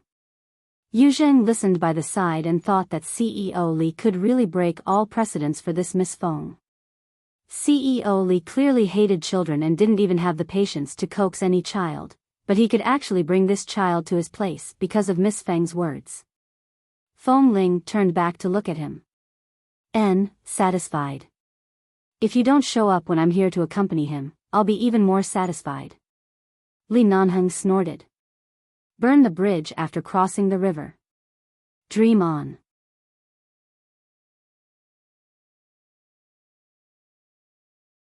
Chapter 13:27. She knew that he wouldn't do as she wished, so Feng Ling didn't waste any more time talking to him. She looked at little Momo and took a photo of the child playing happily. She lowered her head and fiddled with her phone before sending the photo to Wen Liqing. After sending it for a few minutes, she didn't receive a reply. Guessing that Wen Liqing probably didn't have time to look at her phone, Feng Ling put down her phone and continued to look at little Momo with a smile. It was already late at night when she returned from the banquet at the villa. It was almost 11 o'clock at night. After playing for a while, little Momo fell asleep on the wooden horse again. He didn't even take a shower. Feng Ling originally wanted to wake him up and help him take a shower before sleeping, but when she leaned over and saw the child's cute chubby face when he was sleeping, she saw that he looked very similar to Dr. Wen and Wen Liqing. She gradually retracted her hand that had just reached out to pat him awake. Instead, she picked up the child and placed him on the soft bed. She covered him with the blanket and sat on the bed to watch the little guy sleeping soundly. For some reason, her heart felt warm and comfortable. The world of children was so good. After watching for a while, Feng Ling stood up. The moment she turned around, she almost bumped into the man's arms. She abruptly took a step back, and the back of her leg hit the edge of the bed. Thankfully, her years of training had allowed her to stand steadily, so she did not fall back onto the bed. She paused and shifted her gaze to his face. "Why haven't you left yet?" "Did I say I was leaving?" "Then I'll go back first. I still have things to do at the company tomorrow. I still have to deal with TMing. I'll leave little Momo to you for now." With that, she turned to walk out. The man reached out and pulled her into his arms. "It's too late. Sleep here and go back tomorrow morning." "No, I have to go back to the company. Our company in Washington is temporary. After we get the financing, we have to return to New York. There are many things I need to look through," Feng Ling said indifferently.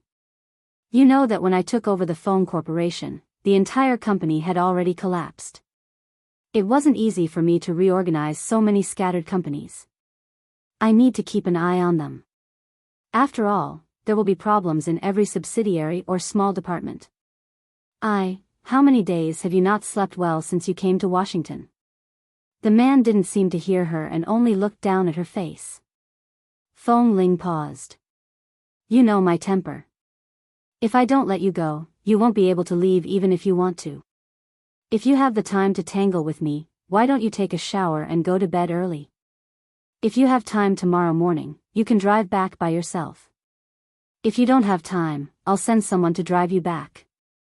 It won't delay anything for you." The man only wrapped his arm around her waist and did not do anything else that would make her angry. At the same time, he raised his cold brows slightly. "Or, how about I help you take off your clothes and shower, watch you sleep, and accompany you to sleep?" Feng Ling didn't speak at first, but then she put down her hand. This action showed that she really didn't want to waste time here and chose to compromise.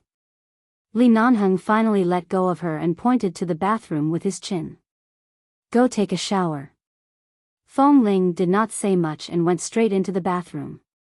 After a simple shower, he came out in a bathrobe and saw the fruit platter and some simple snacks on the coffee table opposite the sofa in the suite. She didn't eat much at the banquet and only drank 2 glasses of red wine. Although she wasn't drunk, it was indeed uncomfortable to sleep on an empty stomach. Li Nanheng had already left, and there was only little Momo sleeping soundly on the bed in the room. Feng Ling glanced at the coffee table and went to get her phone. She then went to the sofa and sat down. She looked at her phone as she ate the fruit platter and snacks. Wen Liqing's reply came 5 minutes ago. "Wen Liqing, haha, thank you. He likes to play on the slide. He can play alone for an afternoon without feeling tired. If you're especially busy, you can let him play by himself. He won't disturb you." Feng Ling smiled and replied, "It's okay. I'm not afraid of being disturbed. When I'm really busy, I'll leave it to someone else to take care of him. Anyway, don't worry." Wen Liqing did not reply. Feng Ling put down her phone and continued to eat. There were 2 flavors of cake on the snack plate. One was the blueberry flavor that she always liked, and the other was the milk yellow flavor, which she suddenly fell in love with in the year she was in England. Li Nanheng actually knew about this. Fong Ling looked at the time as she ate the cake. It was getting late. She still had to return to the company tomorrow. After eating a few bites, she turned to brush her teeth and climbed into bed to hug little Momo to sleep. The child had a scent that adults did not have. It was very, very faint, but it made one feel inexplicably drowsy. It was as though the entire world had softened because of the child's breathing, and her heart had softened as well. The next morning, Fong Ling drove back to the company. As soon as she arrived at the company, she felt that something was wrong. There weren't many people who came to Washington with her, but almost everyone's faces were gloomy, as though something unpleasant had happened. When she walked into the office, she suddenly saw the LCD screen hanging above the office. In front of the Fong Corporation's headquarters in New York, there were live broadcast cars from various television stations surrounding the entire road. More and more people were watching the show.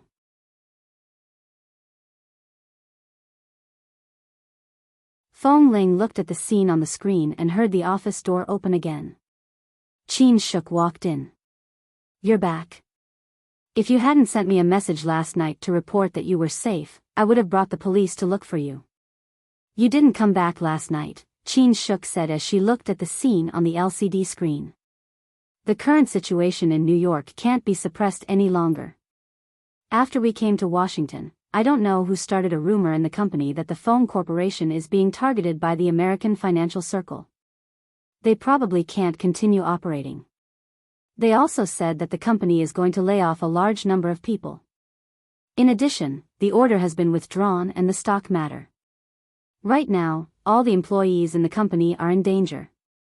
Some people have been incited to say that they want to." Hearing the hesitation in Qin Shuk's words, Fong Ling's brows twitched. "Want what?" "Continue." Needless to say, this news must have been caused by Fong Ming. Was he so afraid of being taken back by the Fong Corporation that he wanted to destroy the Fong Corporation first? It was indeed a good move to shake the morale of the employees. A few people with unstable mentalities were incited to jump off a building to threaten you, CEO Fong, to give up on the decision to lay off employees, Qin Shuk said as she sighed. Qin Shuk sighed as she spoke. This matter is really not right. Although the Fong Corporation hasn't been in a good state in the past few years, it has never been like this.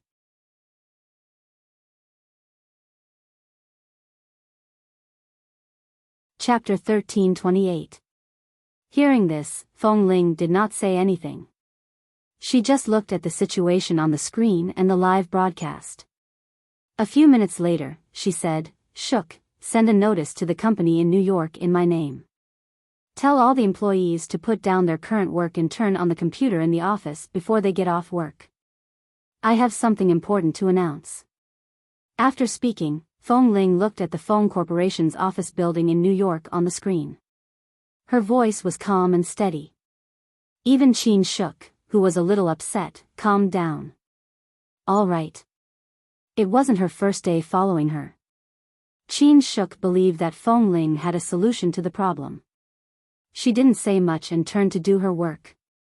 The television was broadcasting the chaos on the Fong Corporation's building and the jumping off the building. Originally, it was just a case of a company employee wanting to jump off a building to threaten a senior executive.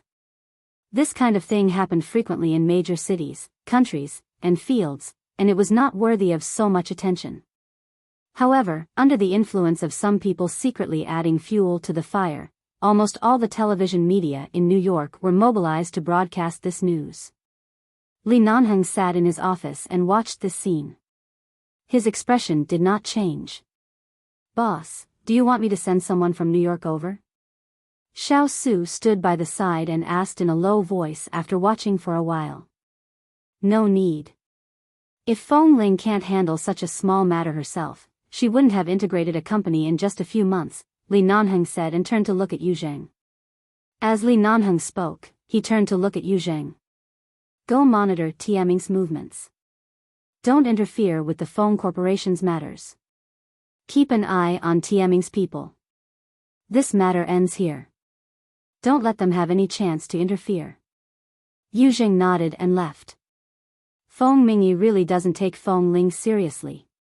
He wants to use this method to force her to destroy the Feng Corporation. Since he wants to make the Feng Corporation his own, isn't this stupid method hurting the enemy by 1,000 and hurting himself by 800? Xiao Su muttered. Li Nanheng didn't speak anymore. He just watched the television broadcast. It was clear that if no one had been stirring up trouble, things wouldn't have developed to this extent. If Feng Ling didn't have the time to deal with Tieming, he didn't mind killing him before her attention shifted to Feng Mingyi. If she was willing to accept his help, it would be fine. However, if he made a move and she found out one day, she would definitely not thank him. Instead, she would scold him for being stupid. After all, he was the one who forced her to return to the Feng family and forced her to grow up. In the end, he actually thought of ways to help her grow up. Just thinking about it, he knew that she would definitely not be nice to him. CEO Feng, should we ask someone to suppress the matter with the media first? There were a few executives by Feng Ling's side who were trying to come up with ideas, but in this situation, they were too far away from New York and could not help. Looking at Feng Ling, who was sitting behind the desk, the few loyal senior officials who had been in the company for many years saw the dark green seal in her hand.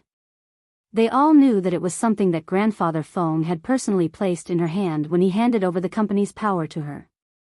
This seal symbolized that the future of the Feng Corporation would fall on Feng Ling. It's not easy to suppress the media, Feng Ling said in a low voice. There was not a trace of nervousness on her fair face.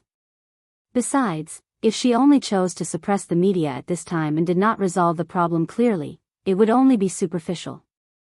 The people in the company would still be uneasy, and the company's image would also be severely damaged. It would be futile. She placed her hand on the dark green jade seal. In a moment, Feng Ling had already sorted out her emotions and stood up.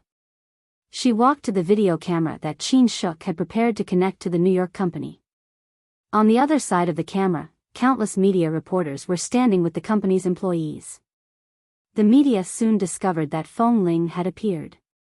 Countless cameras immediately focused on Feng Ling, who was far away in Washington.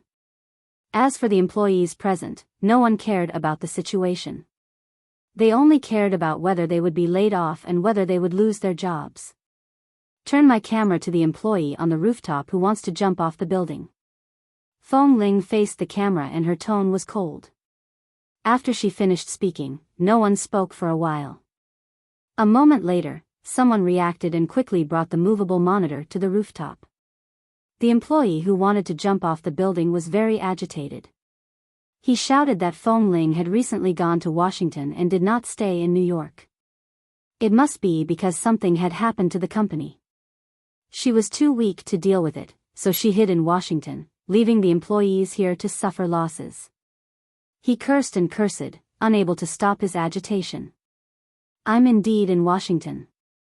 Although I can only face you in this way, at least this is a chance for you to face the person in charge of the company as a low-level employee. What do you want to say? I'll give you a chance to say it. Do you want to jump down to see the King of Hell? Or do you want to take a few steps back and communicate with me? Communicate like a normal person? Feng Ling's clear voice came from the monitor. The reporters who could see Feng Ling were also listening carefully. A cold breeze blew past the rooftop, and the agitated employee stood on the verge of collapse. Who wanted to die? No one wanted to. What they wanted was to let the company's higher-ups hear their voices. Although CEO Feng was not in New York, it could at least be considered a face-to-face method. The employee swallowed. The Feng Corporation situation hasn't been good in the past few years, but we old employees have worked hard to work here. We've never thought of changing jobs. So many people want to poach us, but we can't bear to leave. But you, Feng Ling, have only been in office for a few months. Now you want to lay off employees? Are you trying to hound us old employees to death? The employee's eyes turned red as he spoke. His emotions, which had calmed down, became much more agitated. When did I say I wanted to lay off employees?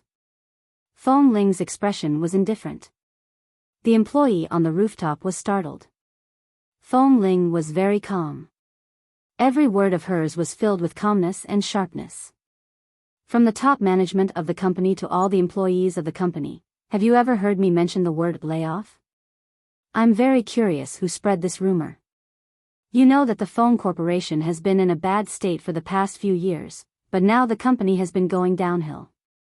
When it fell to the bottom, it didn't even think of laying off employees.